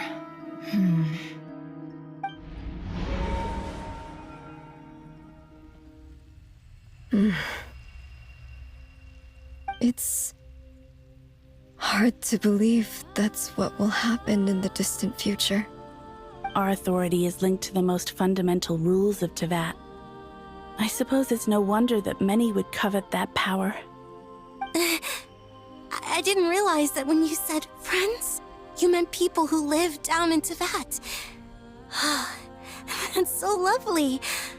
I always wanted to go down there and have some fun.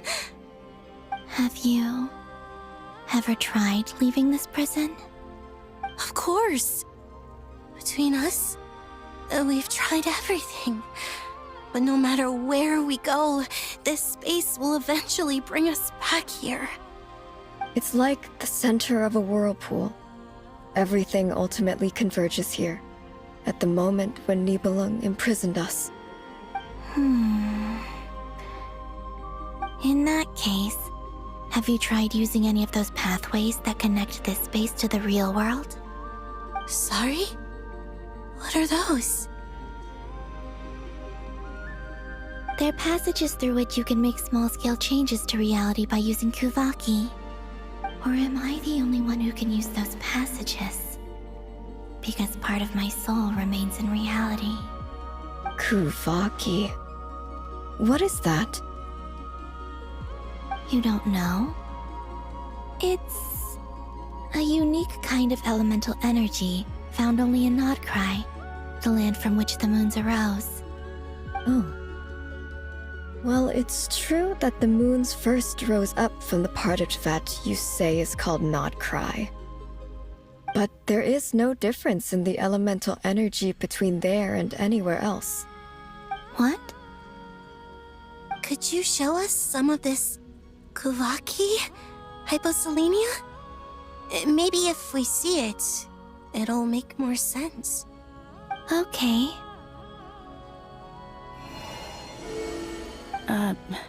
Isn't that just your power? What? But it's everywhere in Nodcry. In the air, in the land. Even the creatures who live there have adapted to its influence. How curious. This Kuvaki certainly did not exist anywhere in the world before we were imprisoned. Let alone influence living creatures. So, how exactly does it affect them anyway? Can they float in the air like us? This is so strange. Why would their reality differ so much from mine? Columbina, you're looking for more than just a way out of here, aren't you? Yes. If I am to help my friends, I will need trilunar authority on par with that of our foe. You mean... you'll need our power? This sounds extremely risky. The Three Moons' powers are not mutually compatible. Concentrating them into one goddess will be a very painful process. And if anything goes wrong, it could tear you to pieces. I know. But I'm willing to take that risk. Even so, let's say we successfully transfer our authority to you. How will you take it outside this prison? Nibelung constructed this realm specifically to prevent us from using our powers to interfere in his war. No moon goddess can leave this place alive. What if I don't leave alive?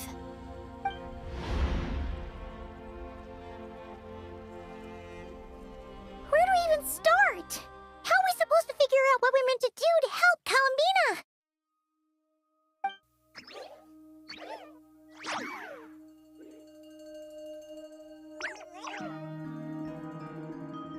Columbina? What do you need from us? If she really got to the beginning of time in there, how do you think she'd leave us a message?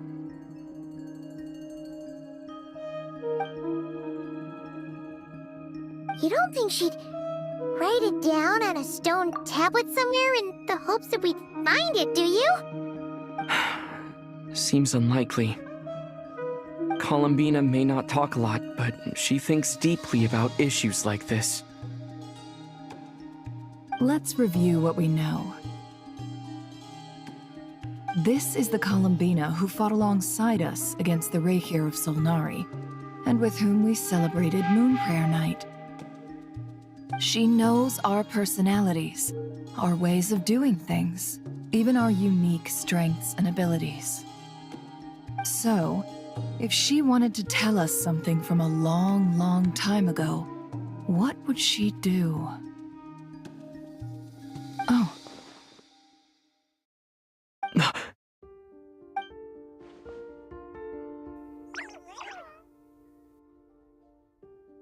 Traveler, you once said that those golden ripples also appeared when Luanatar was born.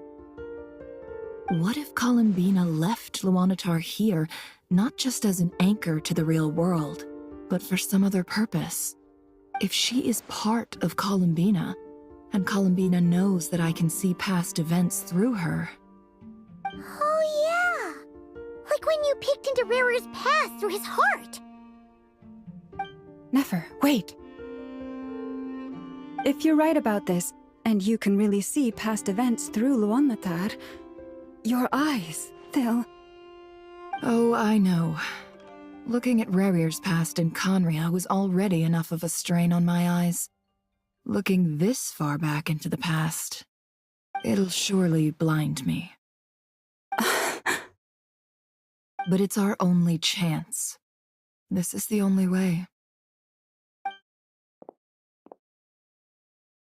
Boss. We spoke about this once, a long time ago. Do you remember what I said, Yehoda? The day I lose my sight, the Curatorium of Secrets will be yours to run.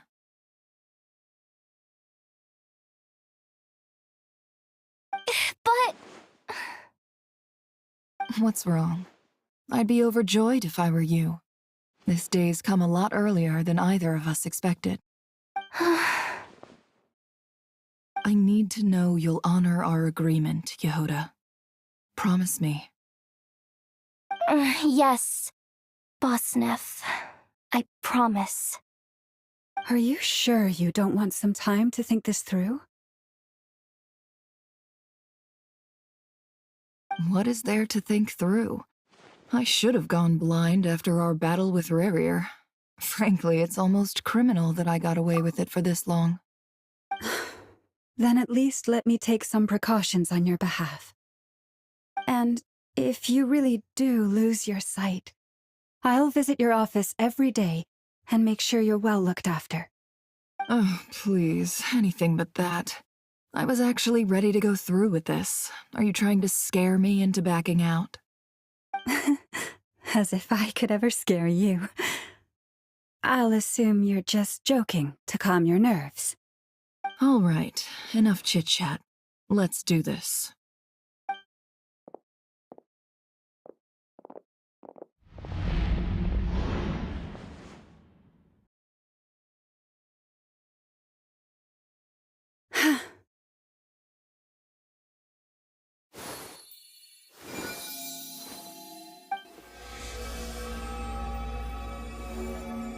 All done. Good. Now give me some space.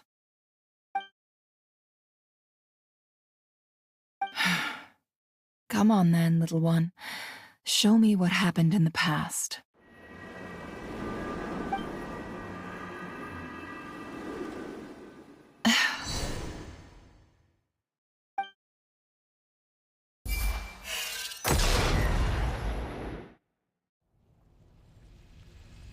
Between the Trilunar Authority, Kuvaki, and the sole-surviving moon, the Frost Moon, I think I might know how to get back. But I will need my sister's help. Time to go talk it over with them.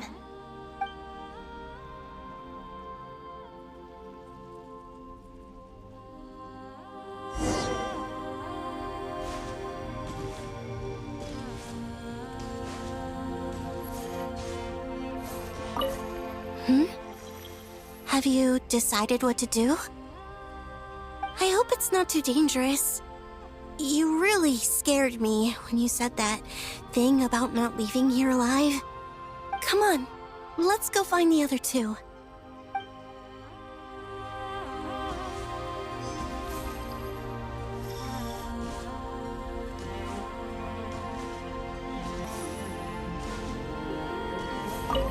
It seems you have reached a decision. I'm all ears. What do you propose?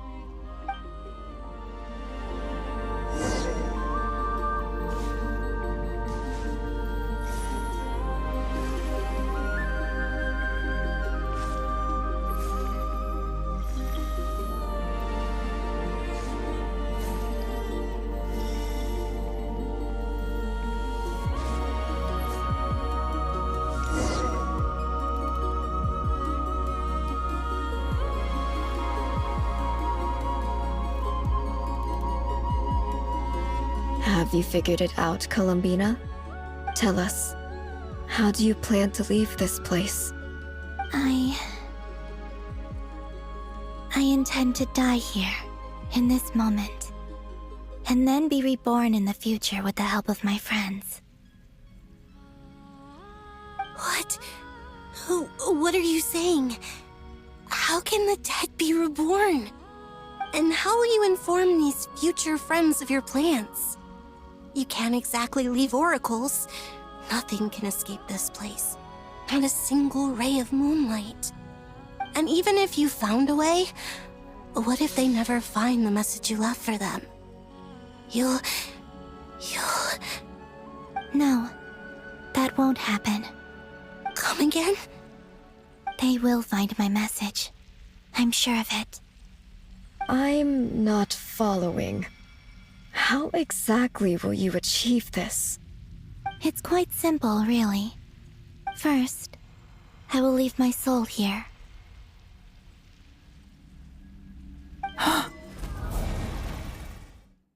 I see it. Your soul? You mean your divinity? Yes. I once left a portion of my soul in the future. One so small that this prison barely noticed anything. In this very moment, she can resonate with my soul across time. When the time comes, I believe that she can serve as an anchor to pull my soul from here back to the future reality. Just as gravity connects the world to the moon. Exactly. In the future, where I came from, the moon has been cast beyond the false sky, but I can still feel that it is there. In a similar way, I can feel a connection to the soul fragment I left behind even now. My friends can use it to detect my presence. But how do you just leave your soul here? Is that even possible? On my way here, I met an ordinary mortal who entered this place long before I did. Her body is long gone, but her soul remains. And before that, I encountered an old enemy whose entire soul survives here intact, while the power that once corrupted his body has faded away. So, perhaps this space is specifically designed to imprison divinity and authority, but not the physical body. Still, even if your body can escape, would it not just be a lifeless husk without the soul inside? Wait, is that what you meant when you said you wouldn't leave alive? Yes, I shall turn my body into moonlight and pour it over Nodcry. That power shall protect the land and quietly blend into it, awaiting my soul's return in the future. However, I cannot do this on my strength alone. I would need your help to do this, so I'm humbly asking for your assistance.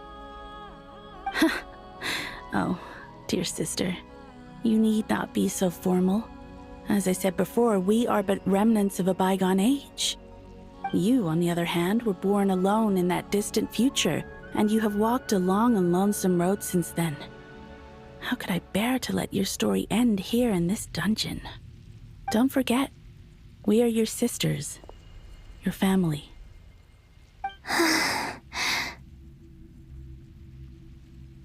Arya's right. Actually, I've always wanted a little sister. Can you imagine how it's been for me? Getting nagged by two older sisters all the time. Now, I finally get to be the big sis. And not just that, but I get to help you return to your world, too. How could I say no to that? Sonnet. Canon?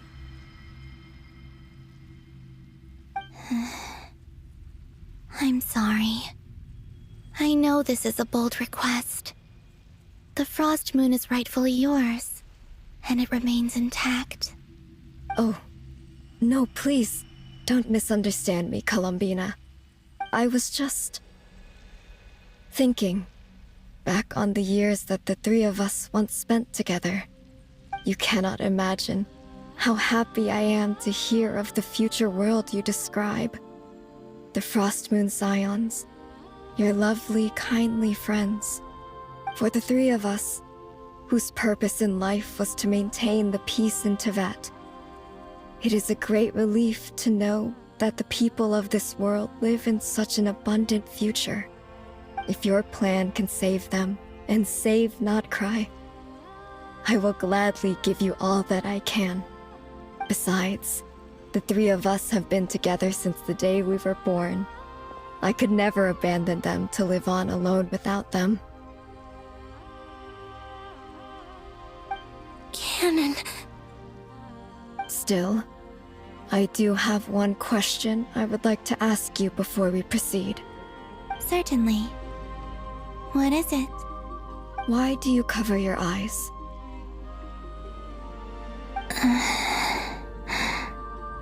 Yeah, I was curious about that too. But it seemed personal, so I didn't want to intrude.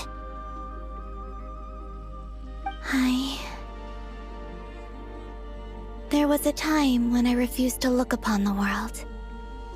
I believed it was full of nothing but lies and falsehoods. I wished to hide my feelings, seal my heart, until I could return to my true home.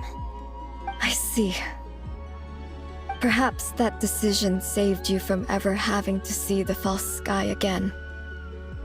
But at the same time, you likely missed out on many true and precious things. like the smiles on your friends' faces. Promise me this, Columbina. When you return to the future, open your eyes, take a look at the world around you, and see your friends. I'm sure that you know this already, given that you long to return, but that is your true home. Give me your hand, Columbina. Arya, Sonnet, you too. Okay. All right.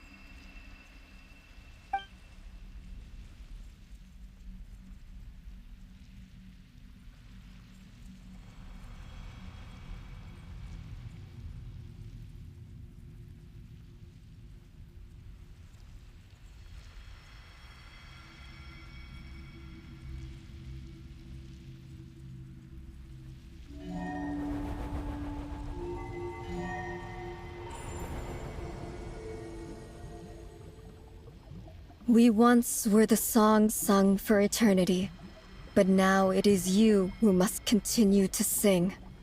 We once were the tides in the great river of time, but now we subside, and you arise. We were the messengers of madness and inspiration. But now, the lies have faded, and your truth must endure. We are souls awaiting the sun. You must return to be with those who smile when they see your face.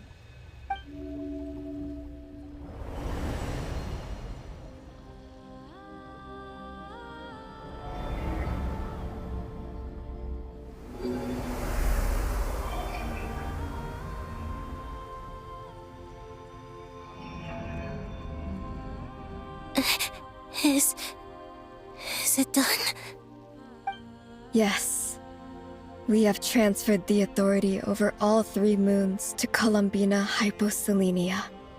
From this moment on, she is the Tri-Lune Goddess, the one and only moon goddess of this world.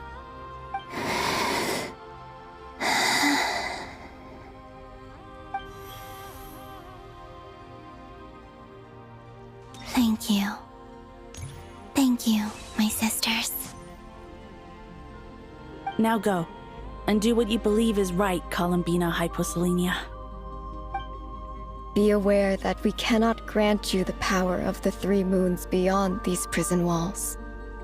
The conflict that arose over their remains following our disappearance will still take place. I understand. Sisters, oh, my body. It feels... Now that we have given up our power and authority, our bodies are merely mortal shells. This prison is dissolving them as we speak. It's okay, Sonnet. The end must come for every god, just as it does for every human. That's all this is. The final destination of our lives. Canon and I will be by your side the whole way. We have one final request, Columbina. Could you use the 3 moons' power to send us back into the real world? Now that we have lost our powers, I doubt this space will seek to hold us further. It's just... we would like to spend our final moments together in the only place we ever called home. Of course. Gladly.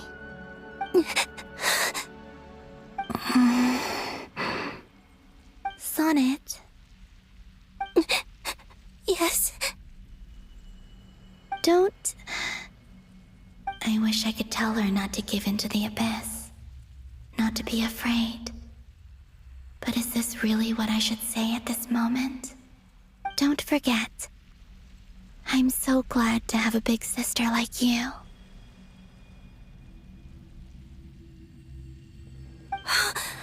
No, Hypo... Thank you. I'm okay. I'm not afraid. As long as my sisters are with me, I won't be afraid.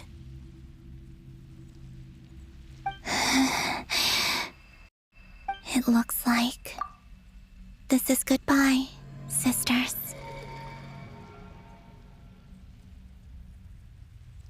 Goodbye, Columbina.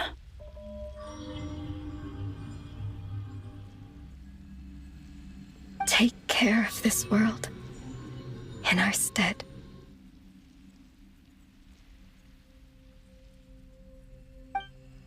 I will.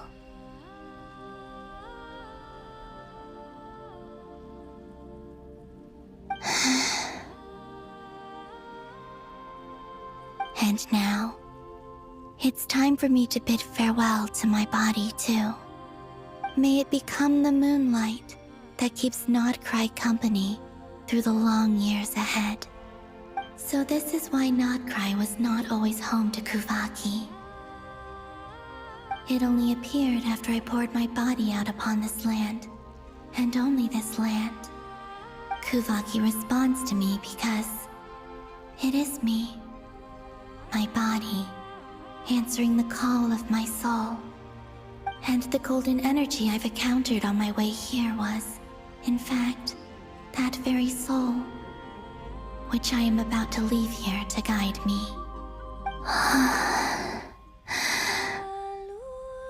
O power Trilune, eternal moonlight. I, Columbina Hyposelenia, lay aside my body. Let it be cast into the dark night to illuminate the future. May it be a companion to all who dwell beneath the moon.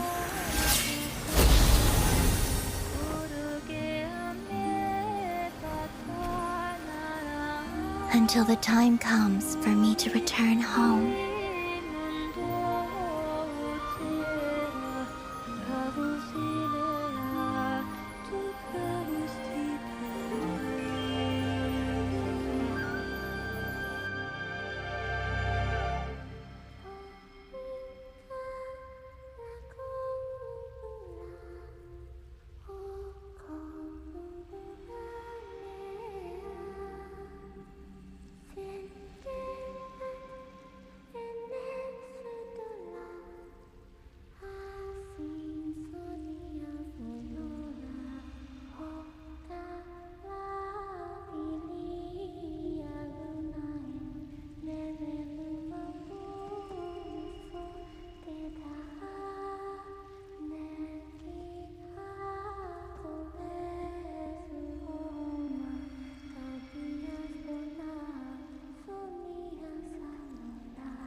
Boss!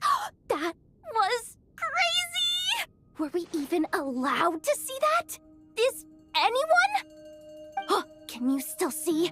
How many fingers am I holding up? I see 2 fingers, and a look of sheer terror on your face. Truly astounding, Miss Nefer. Your eyes have glimpsed the very ends of the world, and yet they remain as sharp as ever. Or is the credit for this miracle due to Miss Lauma? It seems that even time itself is no match for your medical skills. Surely you jest, Mr. Flint. I suspect we have Columbina to thank. She must have realized the immense toll that the ritual would take and purposely set aside some of her power in the past to protect Nefer's eyes when this moment arrived. There is always a great price to pay for witnessing the truth, but it seems that this time, Columbina has shouldered that burden on our behalf. She chose the perfect method of getting a message to us. Though her eyes were always shut, she was clearly so perceptive. She knows us well. She knew exactly how we would think and what we would try. Despite being separated by time and space, we're seeing the same possibilities and seizing the same opportunities. We still don't even know if she's okay right now. But as long as there's a chance we can do something, we'll fight to make it happen. We'll get you back somehow, Columbina.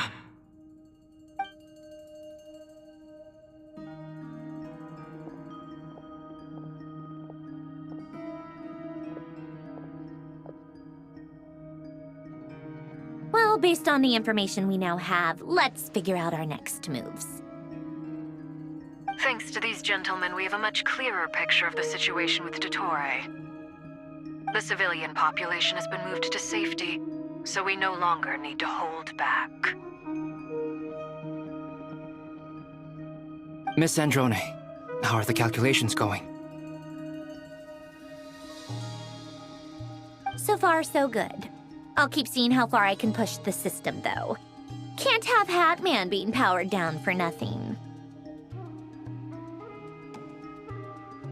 There's still a long road ahead. Where should we begin?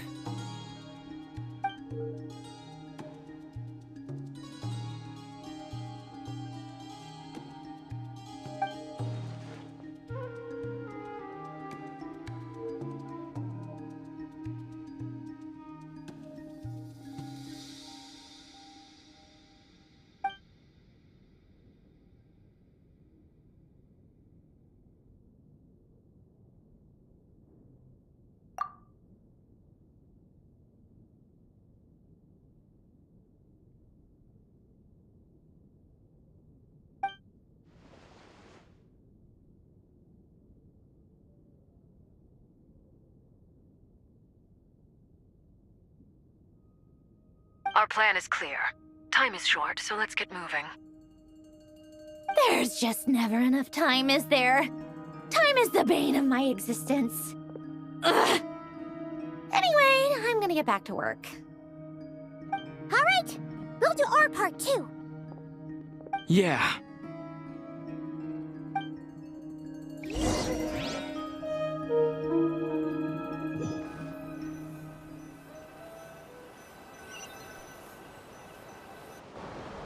Albedo's theory says that elemental energy can dilute the light realm's power.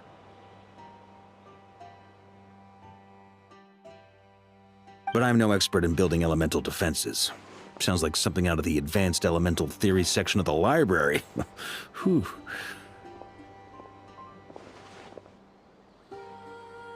You seem quite troubled.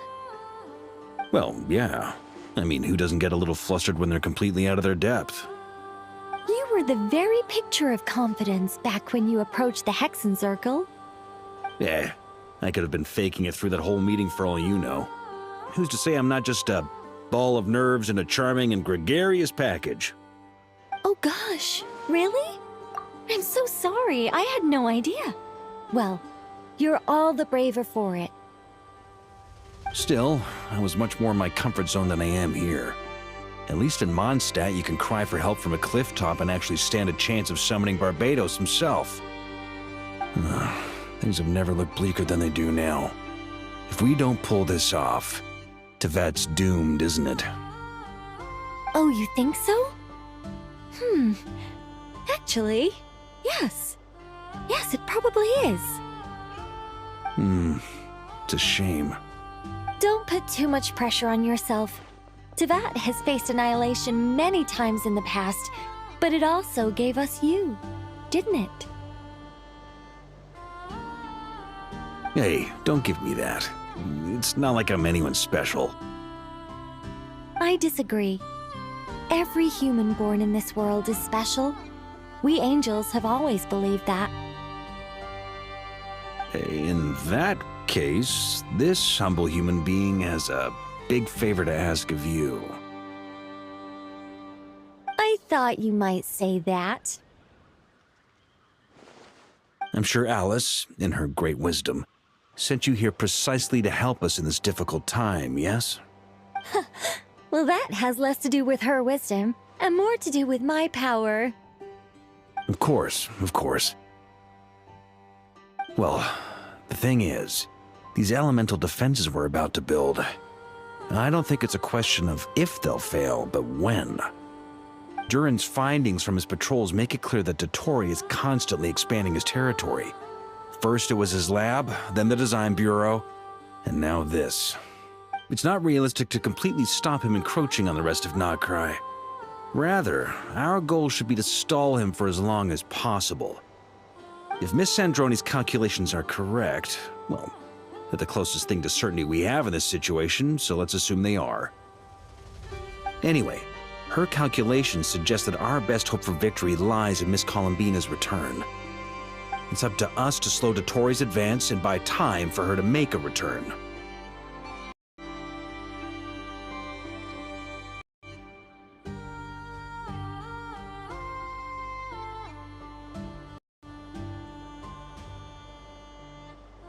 Are you asking me to help you with building the defenses? No. I'd like you to prepare for what comes next. When he eventually reaches us, we will have to fight him. You were an angel once and a mage now. I'm asking you to lend us your protection. Oh. Can I take it that you're triggering the terms you fought for during our three-way talks? Well, technically those terms were about protecting Mondstadt. But if you're happy to agree to the change in location, then yes, let's do that.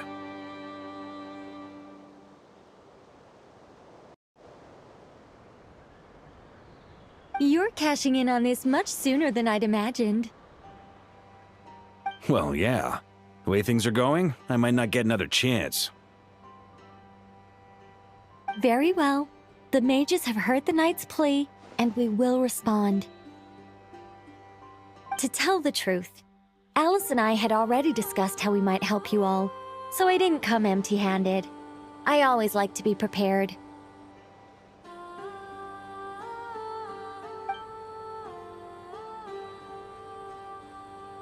This is... wow. Yeah. This is great. Seriously, thank you. It's been many long years since I had a chance to dazzle humanity with a little divine intervention. To humbly serve as a reliable and responsible guide. Anyway, Knight of Boreas, please accept this gift in recognition of your great virtue. Go now. May the angel's blessing deliver you safely to your destination.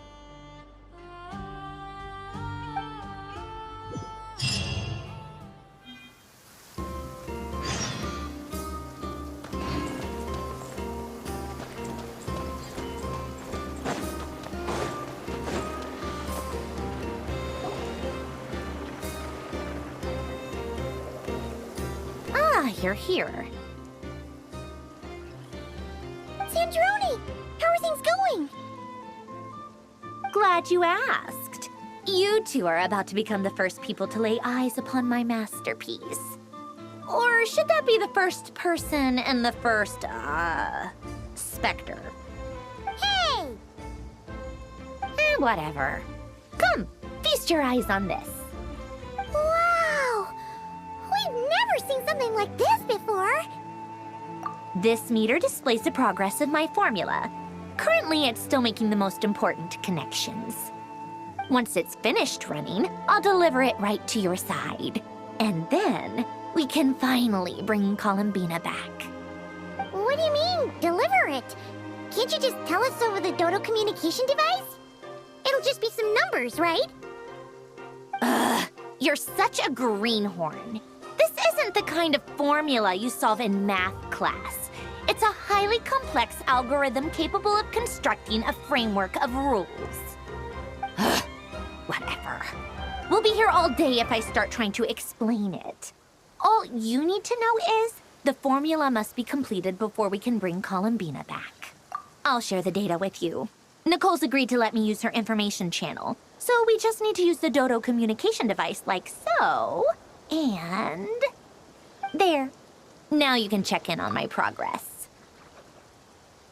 Wow! Look at that! You're amazing, Zandrone. About time you recognized my genius. Took you long enough. Anyway, that's all for me. You should check on the others if you have time.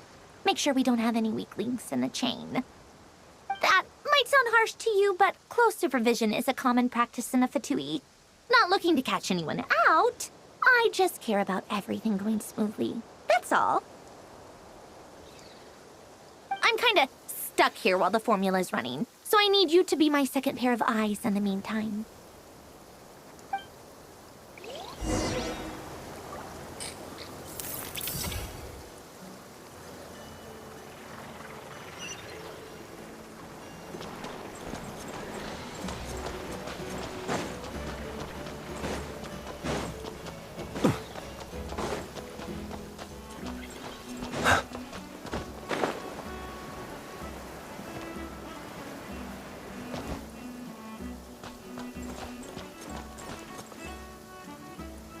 Thankfully, Miss Nicole has come to our aid.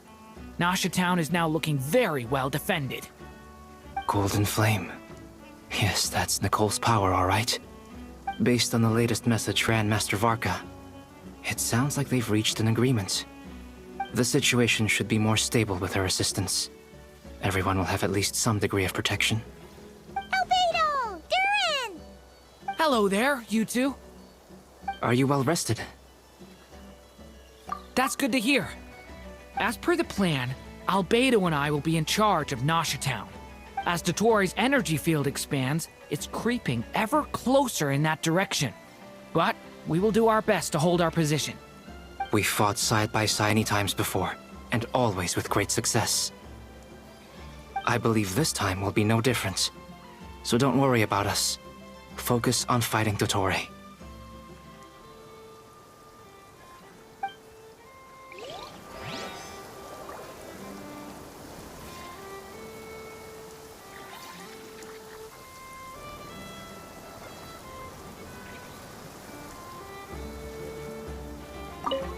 As Dotori's energy field expands, we fought side by side. I believe this time.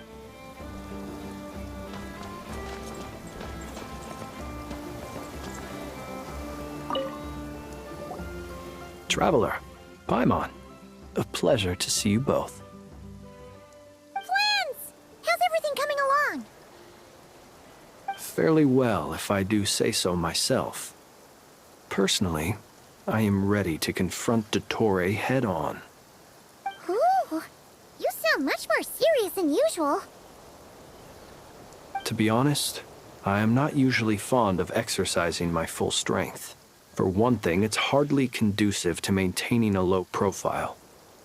Besides, I believe one should have the right to choose when to show their hand.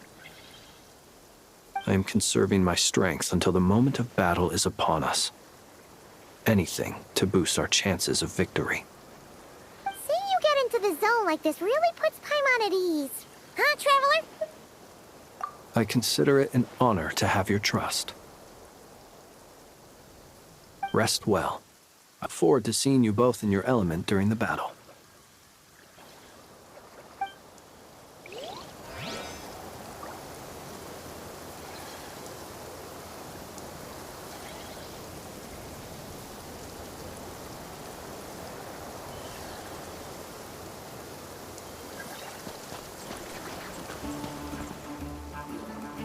Yes, Miss Moonchanter?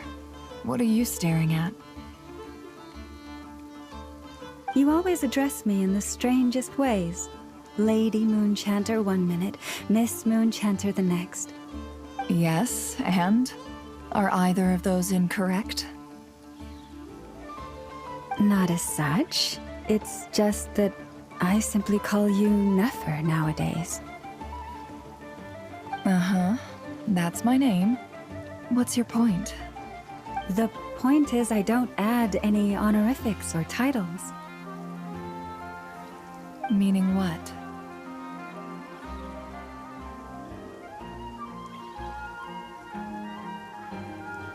that maybe we're on friendlier terms now than we used to be.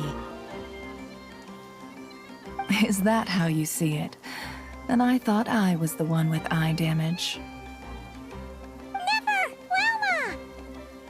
Paimon, traveler. Just swinging by to check in on you. How are things going? Did you manage to get some rest? Don't worry about me. I won't slow us down. And I give my all to ensure our victory. Ah, yes. Allow me to give you two a quick checkup. Hold on. You're both in good shape. You're welcome. You'll have your work cut out for you in this battle against Dottore, so make sure to get some rest in first. Paimon will keep an eye on him, don't you worry. I'm glad to hear it. Take good care of yourself, too, Paimon. Sure thing!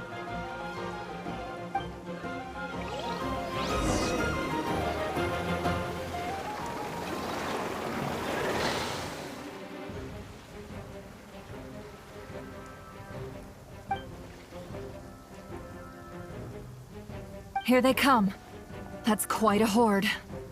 As we expected. Get ready, everyone! Take your positions, and prepare to engage. Let's begin.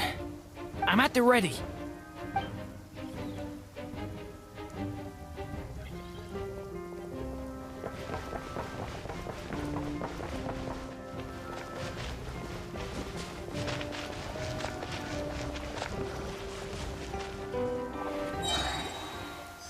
What a waste of time! It's Change your plan. skull! Moves away! Observe. Close your eyes, huh? Keep your distance. Observe. Another one? Bye! Close your eyes. The long sleep beckons.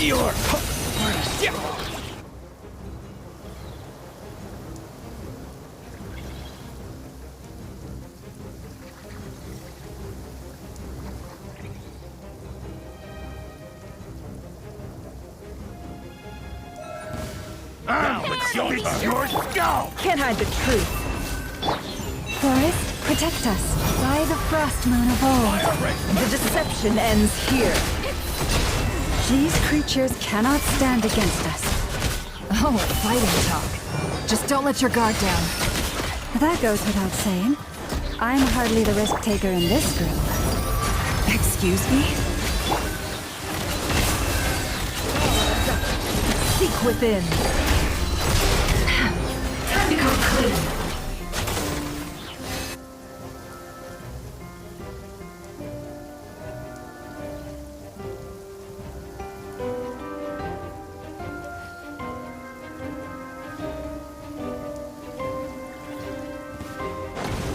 Coming to be! Moments of birth! The story has only just begun!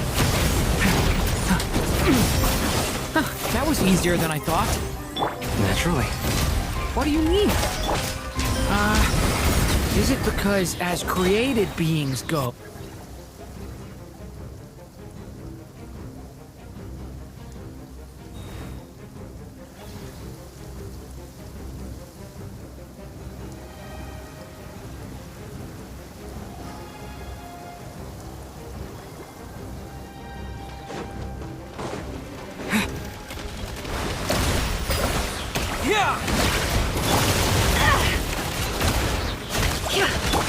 For the everlasting forest. Forest, The mystery unravels. No more lies. Be silent. Close your eyes. People have always used fire to drive away wild beasts. Wouldn't a lantern work just as well?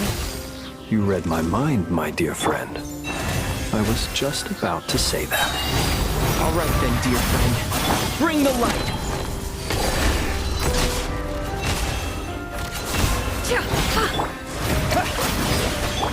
Close your eyes. Night falls. Be silent. Forest, protect us.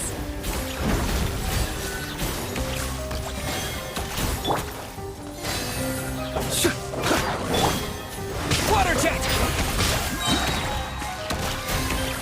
Wipe out! With one heart, we pray. Observe. Be silent. Night falls.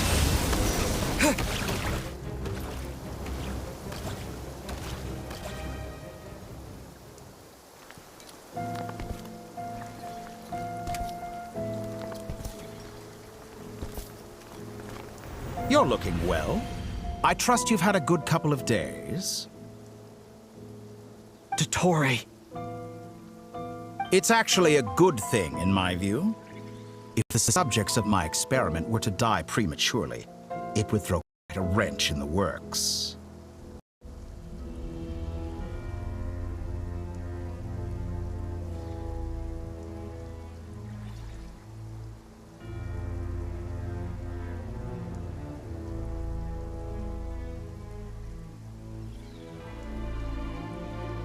And so, I must thank you all for your resilience.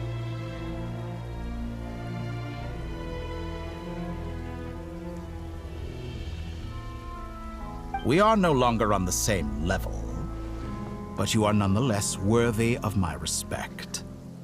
A creator god should be merciful and gracious after all. And in any case, it is only right that before I end your lives, the world is informed of the arrival of their new god.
The experiment begins.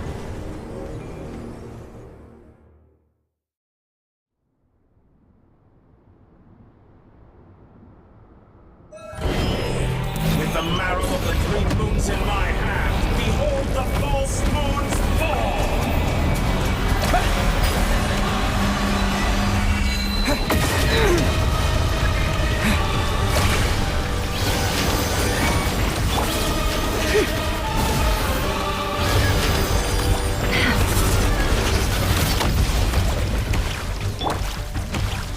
Leave this place. Can't hide the truth.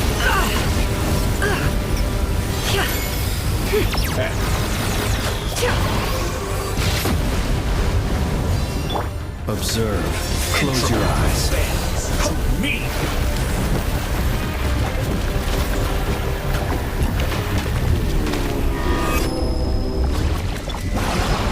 Water jet! Moon's remnants fall! Forest, protect us. Observe. Be silent. First, like an ant in my palm. Oh. I've been moved inside another space. And it's sealed off. Looking at the structure of it, it seems like Dottore intends to trap us here. There's no exit. Our endurance is about to be put to the test.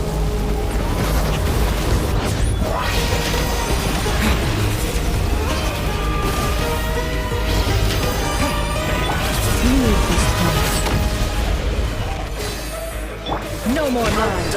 Can't hide the truth. Entropy bends to me.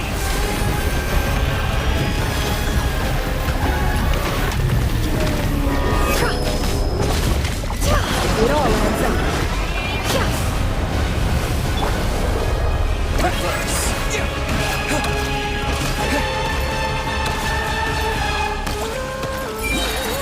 Pathetic. The mystery unravels. Can't hide the truth. By the frost moon falls, and poor lost land.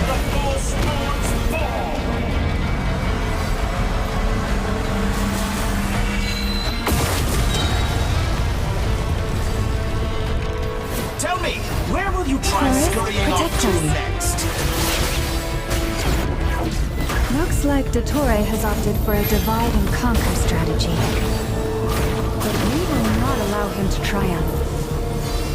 Now, I shall pray for our victory.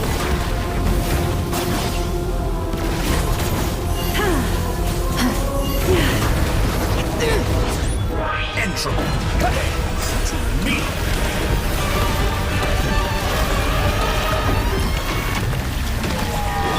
It all adds up. Seek within.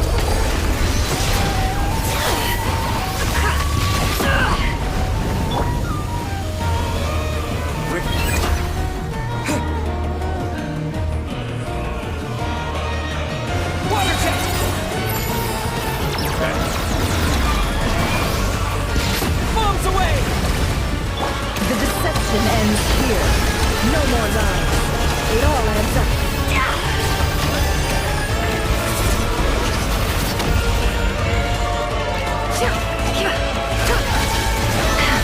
Can't hide the truth.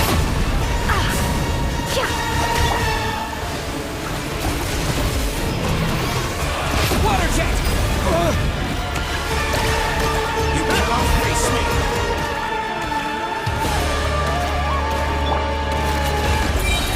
The mystery Be unravels. annihilated! No That more which lies. cannot stand against me! What's this supposed to be? A knockoff version of the space Columbine got trapped in? There really is no way out. We'll see about that, Dottore.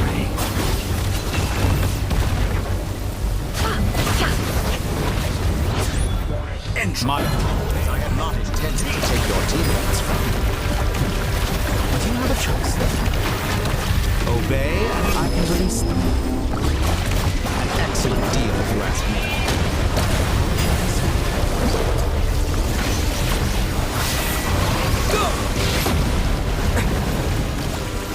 How dull! Water jet!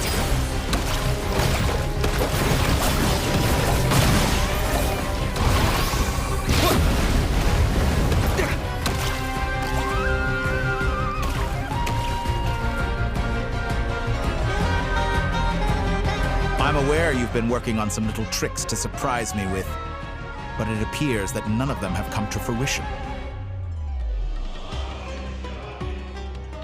My guess would be that you're trying to bring Columbina back. But then, where is Sandrone? Or are you trying to buy time for her? I always found their friendship to be a curious phenomenon.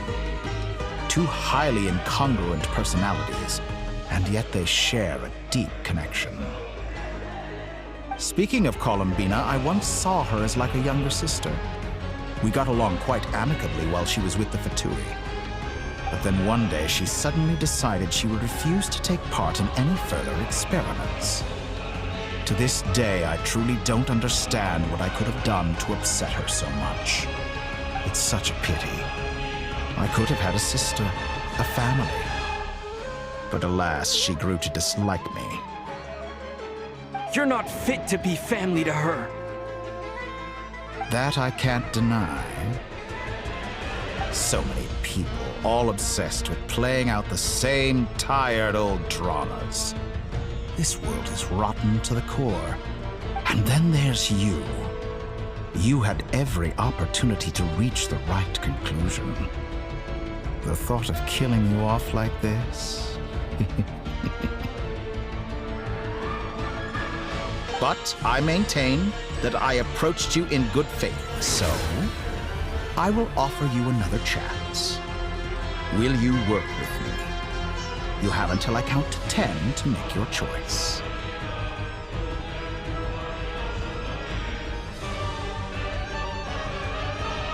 1, 2, 3. Not in a million years.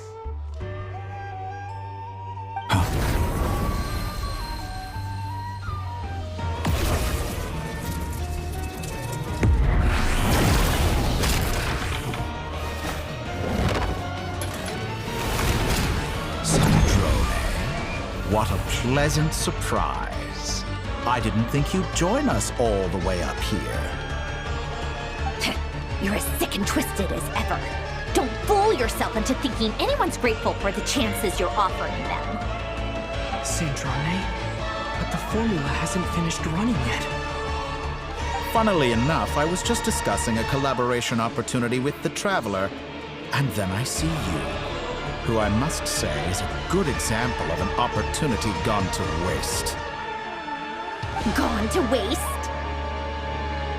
I said that everyone would get one chance, and you've used yours to march right back into the lion's den.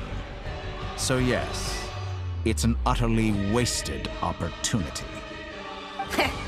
And what makes you think I believe a word that comes out of your mouth? I was planning on disposing of your little formula after wrapping up more urgent business here. But since you've taken the trouble of serving it to me on a silver platter, I can simply bring it forward in the schedule.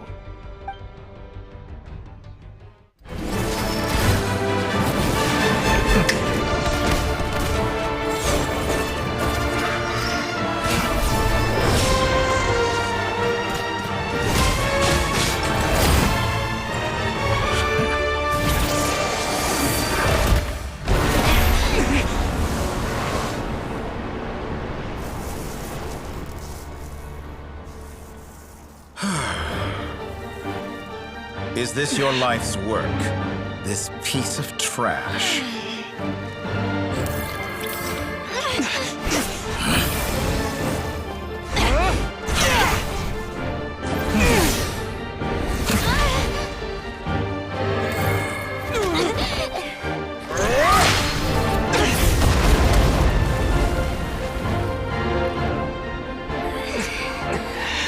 Your formula runs too slowly, Sandrone. You put your hope for success on others instead of fighting dirty. That is why you have failed. Now, whom should I slay first? Any volunteers? No one? How nice of you to leave the decision to me.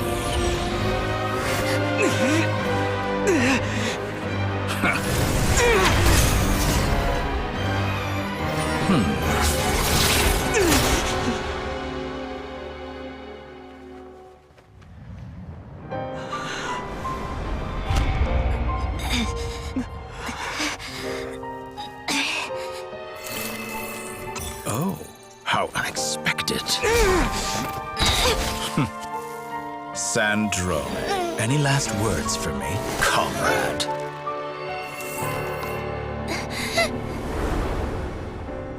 Is there anything you wish for? Not really.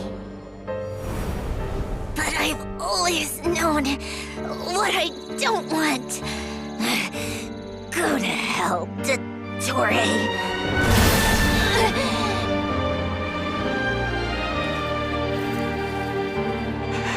No!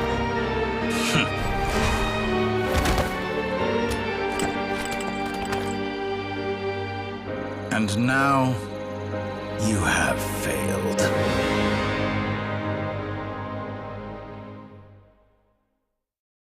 Sandrone!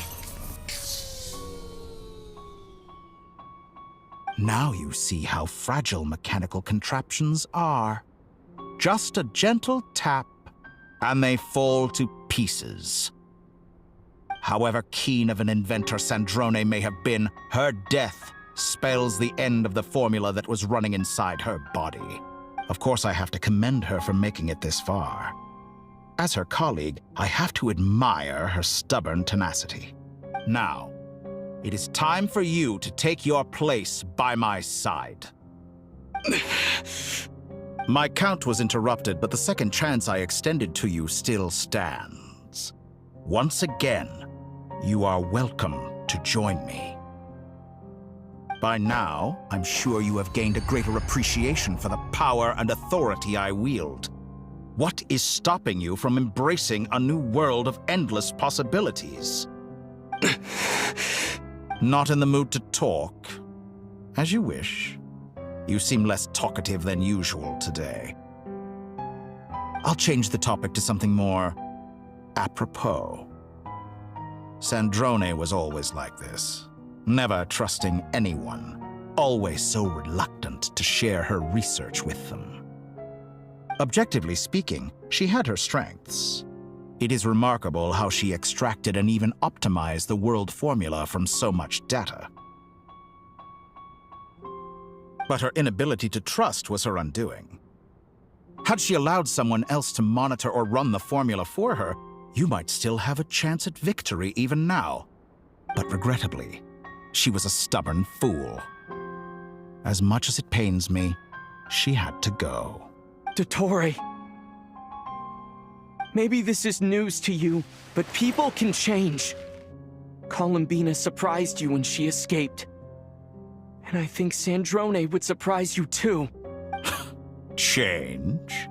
You can twist the truth however you want, but I see it clear as day. You're the one who can't trust other people. Is that how you see me? By this point, what can you hope to do about it? It is pointless to fight on. You've already lost. Wrong. You can't win this, Dottore.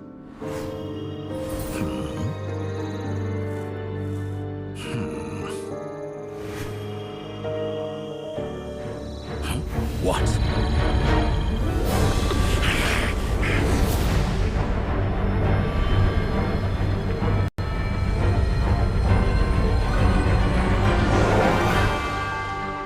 My formula can get us 90% of the way. It will connect you to Columbina. Then, I will bring the formula's output to the Traveler's side. For the last 10%, do whatever it takes. Just bring the moon down.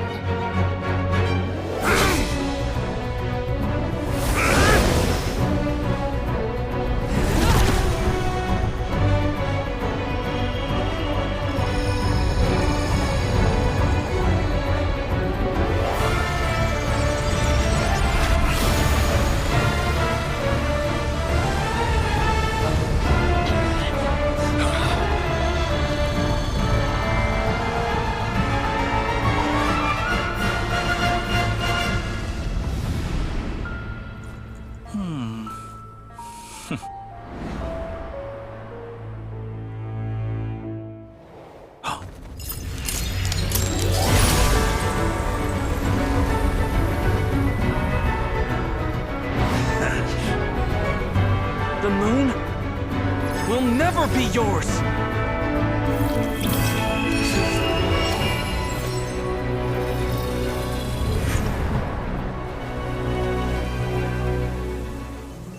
I turn my body into moonlight and pour it over Nod Cry. My soul I leave here to inform my future friends. Lastly, I will hide the Trilune Authority within the Frost Moon. And when my body, soul, and authority are reunited, finally... Columbina!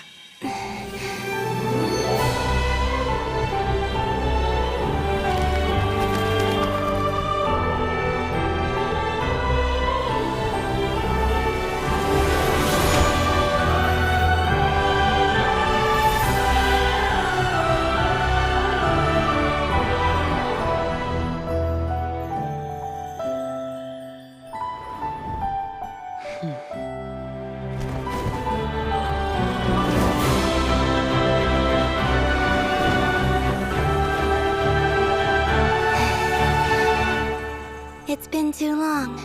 I'm back.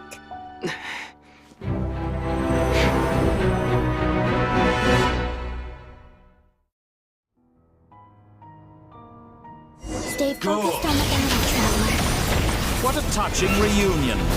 Though I personally find myself repulsed by the sight of weaklings huddled together for war. Now, if you're quite finished patting yourselves on the back, show me how long you can swim. Or you drown! Watch out, Columbina! He can manipulate space itself! I know. Wait for the right moment. We'll strike together.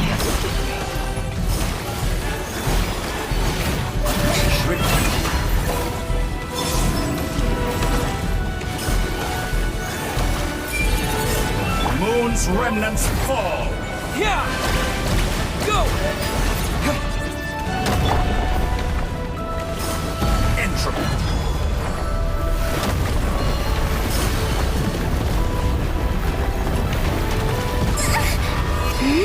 Surge!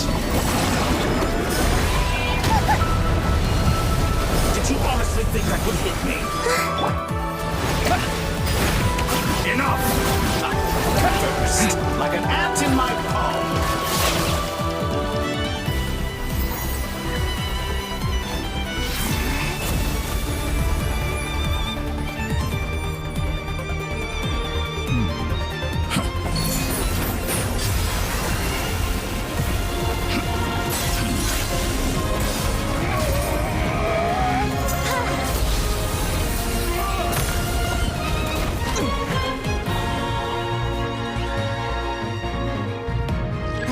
You the new moon's blessing. The new moon shines upon you. I am growing weary of your stubborn resistance. It's over, Dottore!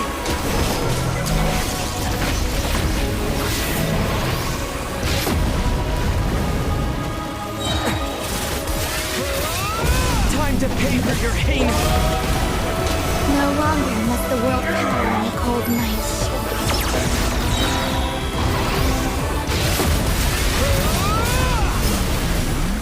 Let the moonlight dispel the darkness.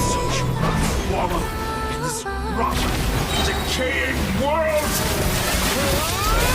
Everlasting as the moon. So close. So close to the new world!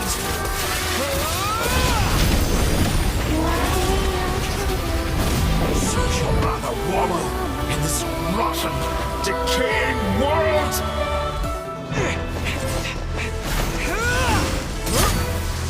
Willfully blind. How can you be so satisfied with your fate?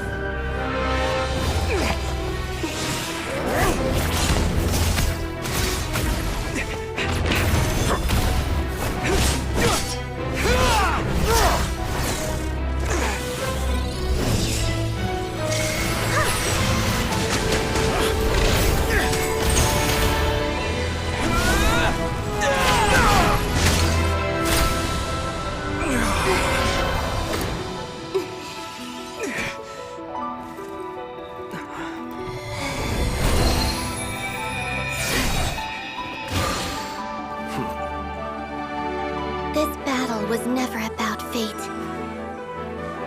It's about friends, family, and the home you stole from them. So dull. Only the weak rely on each other for comfort. You shall see. Once I transcend fate, you will be nothing but fodder for my grand experiment! That will never happen.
No, this world is our home.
No, you're doing it wrong. The moon looks like this now. What are you trying, children? The new moon, Mom. It looks different than before, doesn't it? Also... Can I go buy a sugar sculpture today? Please? Just one? All right. I suppose today is a special day after all. Almost like a festival.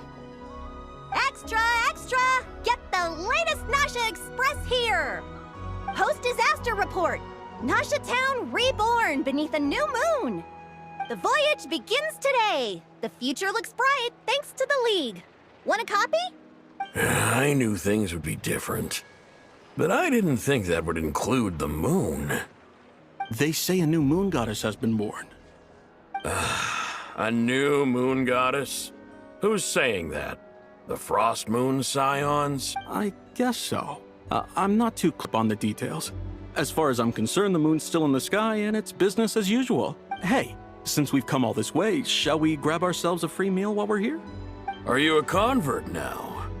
Or are you just here for the free lunch? Oh, come on. What does it matter? After everything we've all just been through? That smells good. All right, that's it. I'm hungry. Time to eat.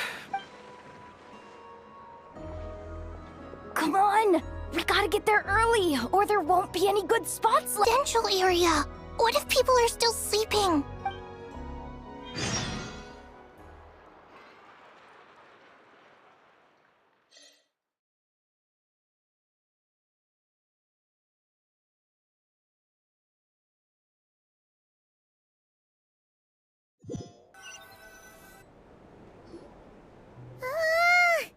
Why is it so noisy outside? It's okay. Paimon was pretty much awake anyway. It's been so long since we last had a chance to relax, huh? Feels like time is moving slower than usual. What about you? Did you rest well? Still winding down from everything that's happened? Or are you wondering how our friends are doing? Or is it about what Dotori said to you? Okay, if you say so. But don't push yourself, alright? Let Paimon know if you need to talk. What we just went through was a lot. It's totally normal if you need some time to get back in your groove. Luanatar disappeared after Columbina came back. Apparently, she was part of Columbina's soul or something. Still, Paimon kind of misses Luanatar somehow. But anyway, you did great. So did Paimon. We all worked our butts off to contain this disaster, and in the end, we made it. So, chin up, Traveler. You should be proud of yourself.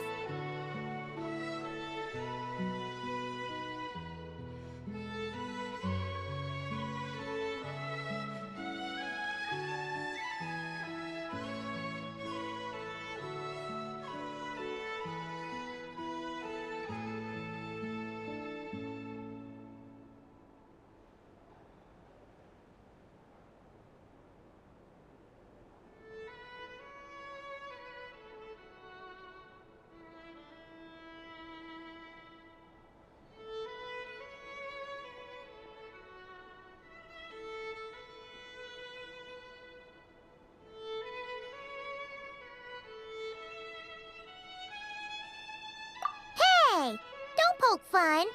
You should be glad that Paimon's growing as a person.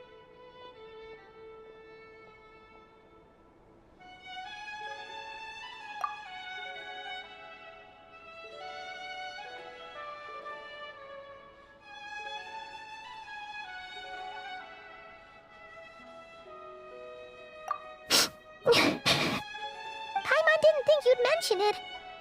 You have no idea how anxious Paimon was. She was worried sick about you. Well, if you really want to show Paimon you're sorry, you're gonna need to make it up to her. You better be ready to splash out on a lavish meal. Phew. Okay. Paimon's full now. Huh? Oh, well... Hey there, Traveler and Paimon! Good morning! Morning, Yehuda! Here for some breakfast? Oh, I've already eaten. Just need some water. I was mostly worried you might forget what day it was today. So, I came over to remind you. Careful there, Paimon. Too much food will make you drowsy. Don't let anyone catch you hiding at the back and nodding off during the League meeting. Yeah, she'd probably be saying that to Aino. She's the baby of the group, if anyone. True. You know, I'm surprised that all these competing groups are actually coming together to try to solve things together. Definitely a first for Nodcry. Well, nothing like a region-wide calamity to bring people together. After that, surely even the most self-interested people have to realize that going it alone isn't worth the risk, right? Try telling Boss Neff that. She's not exactly convinced that people are gonna get with the program. Really? But if she's so pessimistic about it, why'd she agree to be the Curatorium's representative in the League? Probably 'cause even though Unity sounds like a pretty far-fetched idea, the benefits it would bring make it worth a shot. I think things will work out, though. I swear, Nodcry feels like one big family now with everything that's happened. More than it used to, anyway. Paimon's with you on that one. And it seems like plenty of other people agree, too. Just listen to the bustling streets. All right. Everyone's been rebuilding these last 2 weeks, and the evacuees have been coming back in droves. Life's slowly returning back to normal. Which means my workload's probably gonna shoot back up. Were you about to head out? There's still some time before the ceremony begins, you know. Yeah, we were gonna take a stroll around the square and say hi to some friends first. Sounds good. See you later then.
Please accept today's boon. Have a nice day. Are Paimon's eyes deceiving her? Or is that Inefa handing out food for the Frost Moon Scions? Hello there. Would you like a feast of the moon, along with some snacks of the day? So, what's new, Inefa? It was only a few days ago when we last saw you, but it looks like you've joined the Frost Moon Scions in that time. And I know too? What are you talking about, Paimon? We're just here to help. Duh. In the wake of the disaster, it's all hands on deck. We responded to Lama's request for support. At times like these, the smallest good deed can inspire others and help them through the hard days ahead. And we're using eggs and heating tubes to make that a reality. In true Kromkake Craft Shop style! Inefa! Did you hear that? The Traveler said I did good. The Traveler! That's because it's true, I know. Proposal. If you can resist eating today's dessert, I will provide you with compliments, too. No way! Well, that proposal got shot down quickly. I need something to get me through the hard times too, you know. Mom! Yes, dear. Go right ahead. Excuse me. Could I take a photo with the robot lady? She helped us get safely out of Notcry, and she helped us get back home too. She's the best. Of course she is! And since I'm the whiz kid who built her, that makes me even better than best, right? But you stole my snacks though. Oops. Shall we move to the open space near the center? The view there is better. Thank you! Aren't you the better pick for this job, Flint? You underestimate yourself yet again, Master Ilua. Not at all. I rarely come by Nasha Town. I don't know any of the big shots here. All in good time. Socializing is a step-by-step journey. But you're much further ahead on that road, aren't you? You're not seeing the full picture. You know the truth now. My friends do not understand my habits. There is no question about it. The Lightkeepers need a representative in the League. Someone who is upright, cares about other people, and can realize their self-worth through group action. You say it like you wouldn't make the cut. I am most flattered that you think I would. Sigh a little less, Master Ilua, and have more faith in yourself.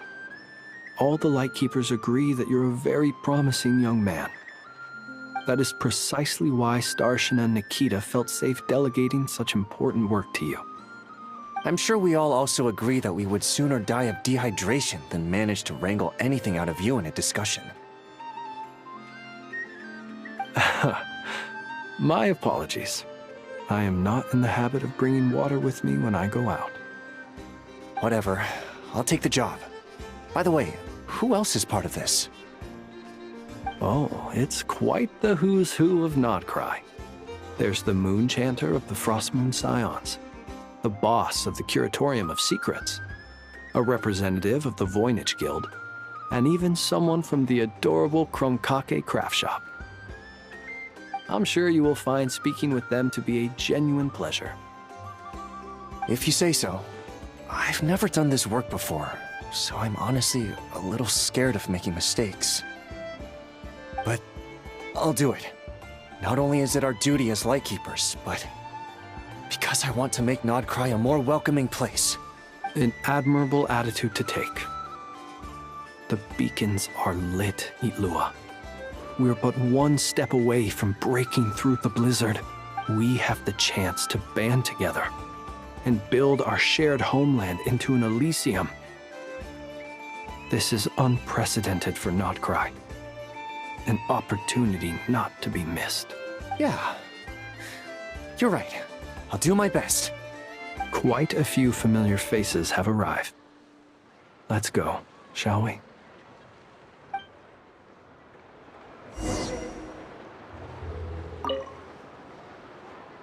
You look so cool when you fly, Miss Robot, and when you use your spear, too!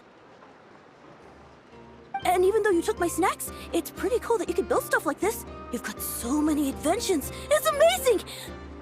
Also... Micah, we need to go now. 1 second! Please take this feast of the moon, as well as some snacks. Share them with your mother and your lovely family.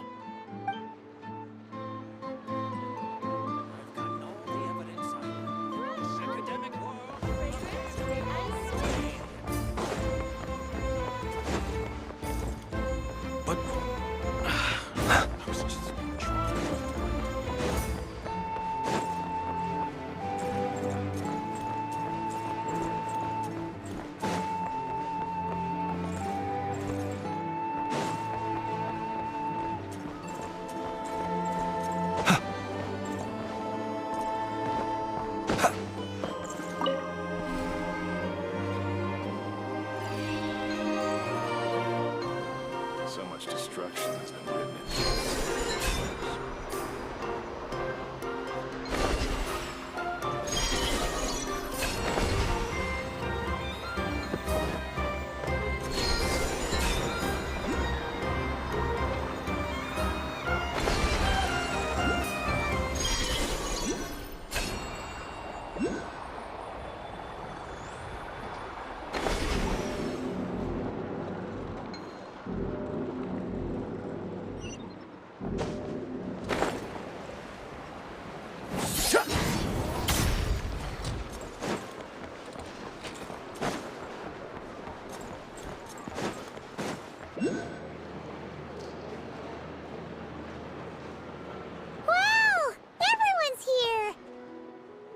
You seem well rested.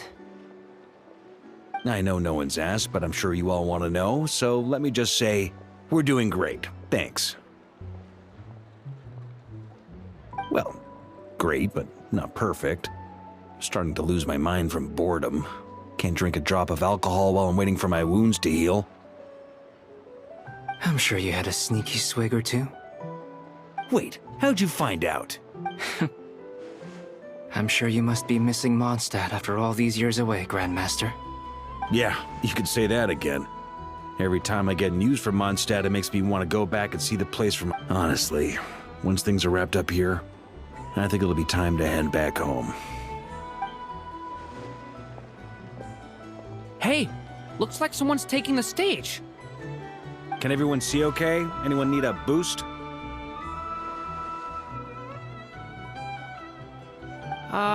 I'll just listen from the back. It's fine.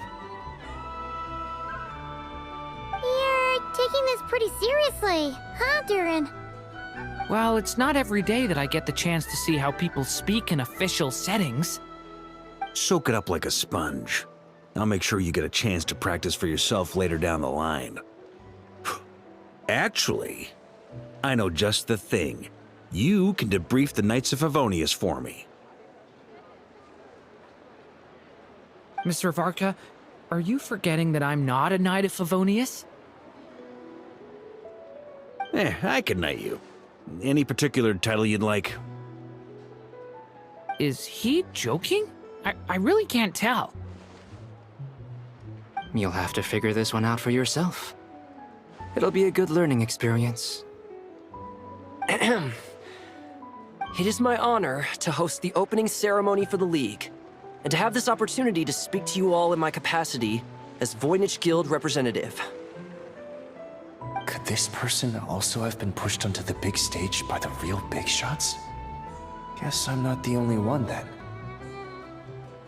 We come here today, having weathered the trials and hardships of yesterday, and having learned from them the importance of unity and cooperation. All right, here we go. Uh-oh, looks like Aino's off in Dreamland already. Wait, Boss is looking kinda drowsy too. What's up with her? Come on, get this speech over with already. Nodcry is our home. the land we rely on for survival. And as we chart a course for the future, may we persevere through the storms ahead as we sail towards a new era of prosperity, freedom, and hope.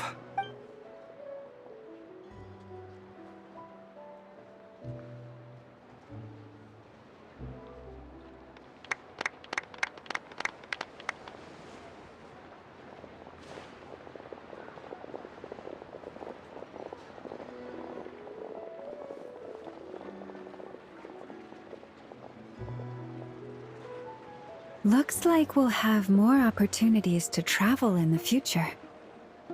I'm sure you'll cope, Lady Moonchanter, given how fleet of foot you are. Unfortunately, I suspect I'll be too busy at the Curatorium to act as your host.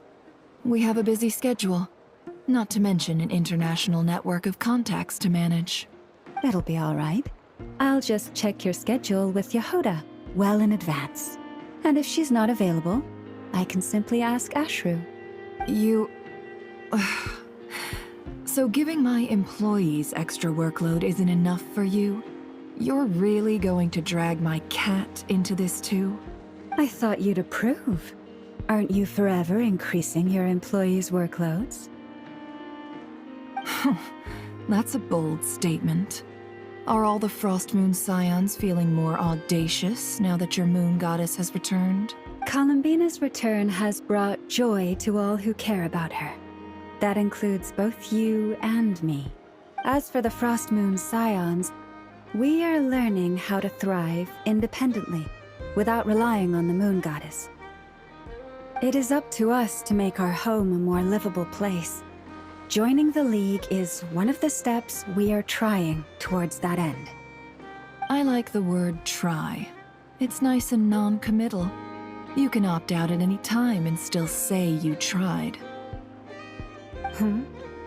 You don't see a bright future for the Frostmoon Scions? Or did you mean the League? I'm just not as optimistic as you. The Frostmoon Scions should count themselves lucky that they have a leader as stubborn and enterprising as you.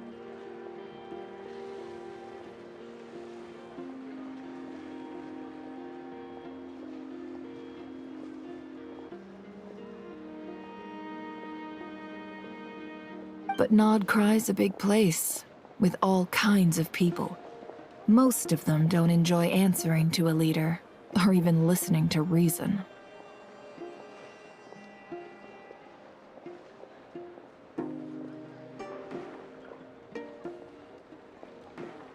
Well, that's where you and your methods come in.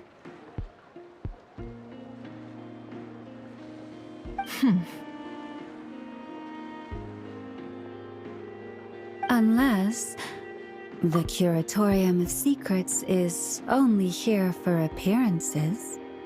For now, yes. And that won't change until this venture becomes worth my while. What would make it worth your while?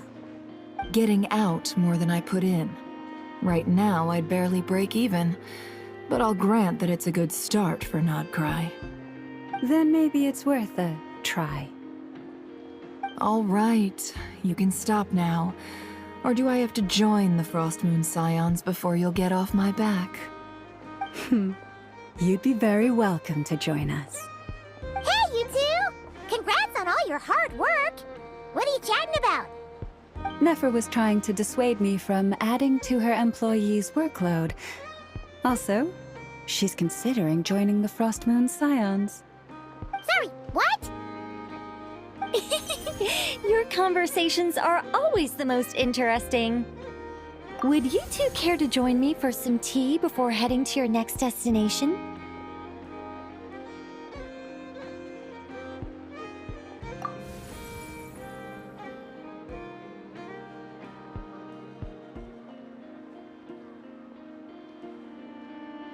Nicole? Wait, where are you? Aren't you gonna show up today? Sadly not. I'm otherwise occupied right now. I'm sorry, Paimon. I can hear how disappointed you are.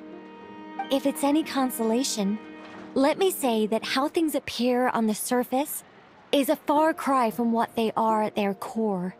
Perhaps you'll feel better if you focus on the fact you have a special line of communication with the great mage herself. Okay? Has something happened? No, or not yet, anyway. Well, that's not ominous at all. Not for the time being. Just think of this as a general check-in to make sure this communication system is still running smoothly. Besides, it's good to chat once in a while if we want to maintain our friendship. You could have just said so. Paimon got all worked up for nothing. Still, the best friendships are built through face-to-face interaction, you know. It's never gonna stop being weird having tea with you when you're not there and just talking to thin air. All right, fair point. I'll bear that in mind for next time. Yeah. Any update on that crisis at the world's borders? Alice just informed me that they had their work cut out for them. And now everyone's thoroughly exhausted. But they did finally get things back under control. Still, we can't let our guard down yet. The disruption caused by this disaster has made Teyvat easier to detect from the outside universe. She plans to wait for things to stabilize, then reschedule her Mondstadt vacation plans. As for me, I agree with Hat Guy's perspective. This is a time when many new variables are emerging, and the situation is changing constantly. Plus, most of this change is for the worse. We have to remain vigilant and ensure that the embers of chaos are not rekindled. I did notice that the energy in Nodcry changed somewhat after the War of Funerary Flame, but since it was still aligned with the Light Realm, I never gave it a second thought. It looks like I'll have to examine the connections between phenomena I observe more closely in the future. Just doing my duty. It's more or less second nature by now. Of course. To give you the full picture, I'd have to start with the substance from which angels were formed. Never mind. Paimon's right. Showing off my knowledge would be much more satisfying in person. By the way, you did receive the gifts from the Hexen Circle, yes? I'm not trying to claim credit or anything, but my pride demands that I at least mention it. They're quite similar to the protective talisman that Alice gave Dory, but with some very special enhancements. Oh! So that's what kept our friends safe when Dotori trapped them. Indeed. We went to great lengths to make sure they were invisible to his eyes. I'm so happy they came in handy. Still, not fishing for gratitude, by the way. I just want you to be aware that sometimes your friends may be protecting you in ways you cannot perceive. Anyway, I'll contact you if anything else crops up. If not, you know what they say, no news is good news. Oh, my angelic instincts are tingling. They say you should head to the docks next. Your friends are about to board their ship home.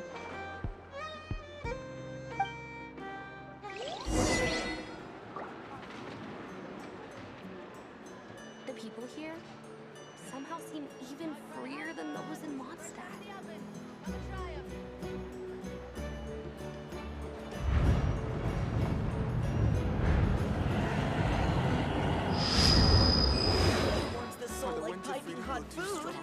We're in for a storm. Time for a break. This place looks perfect. I wonder how the food in Pyramida tastes. Trust me, when it comes to local delicacies in Pyramida, I feel much better these nobody days. knows more than me.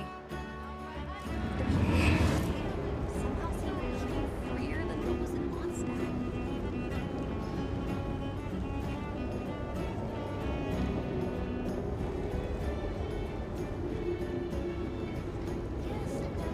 Nothing warms the soul like piping hot food. We're in for a storm. I wonder how the food in Pyramida tastes. This place looks perfect. Trust me, when it comes to local delicacies in Pyramida,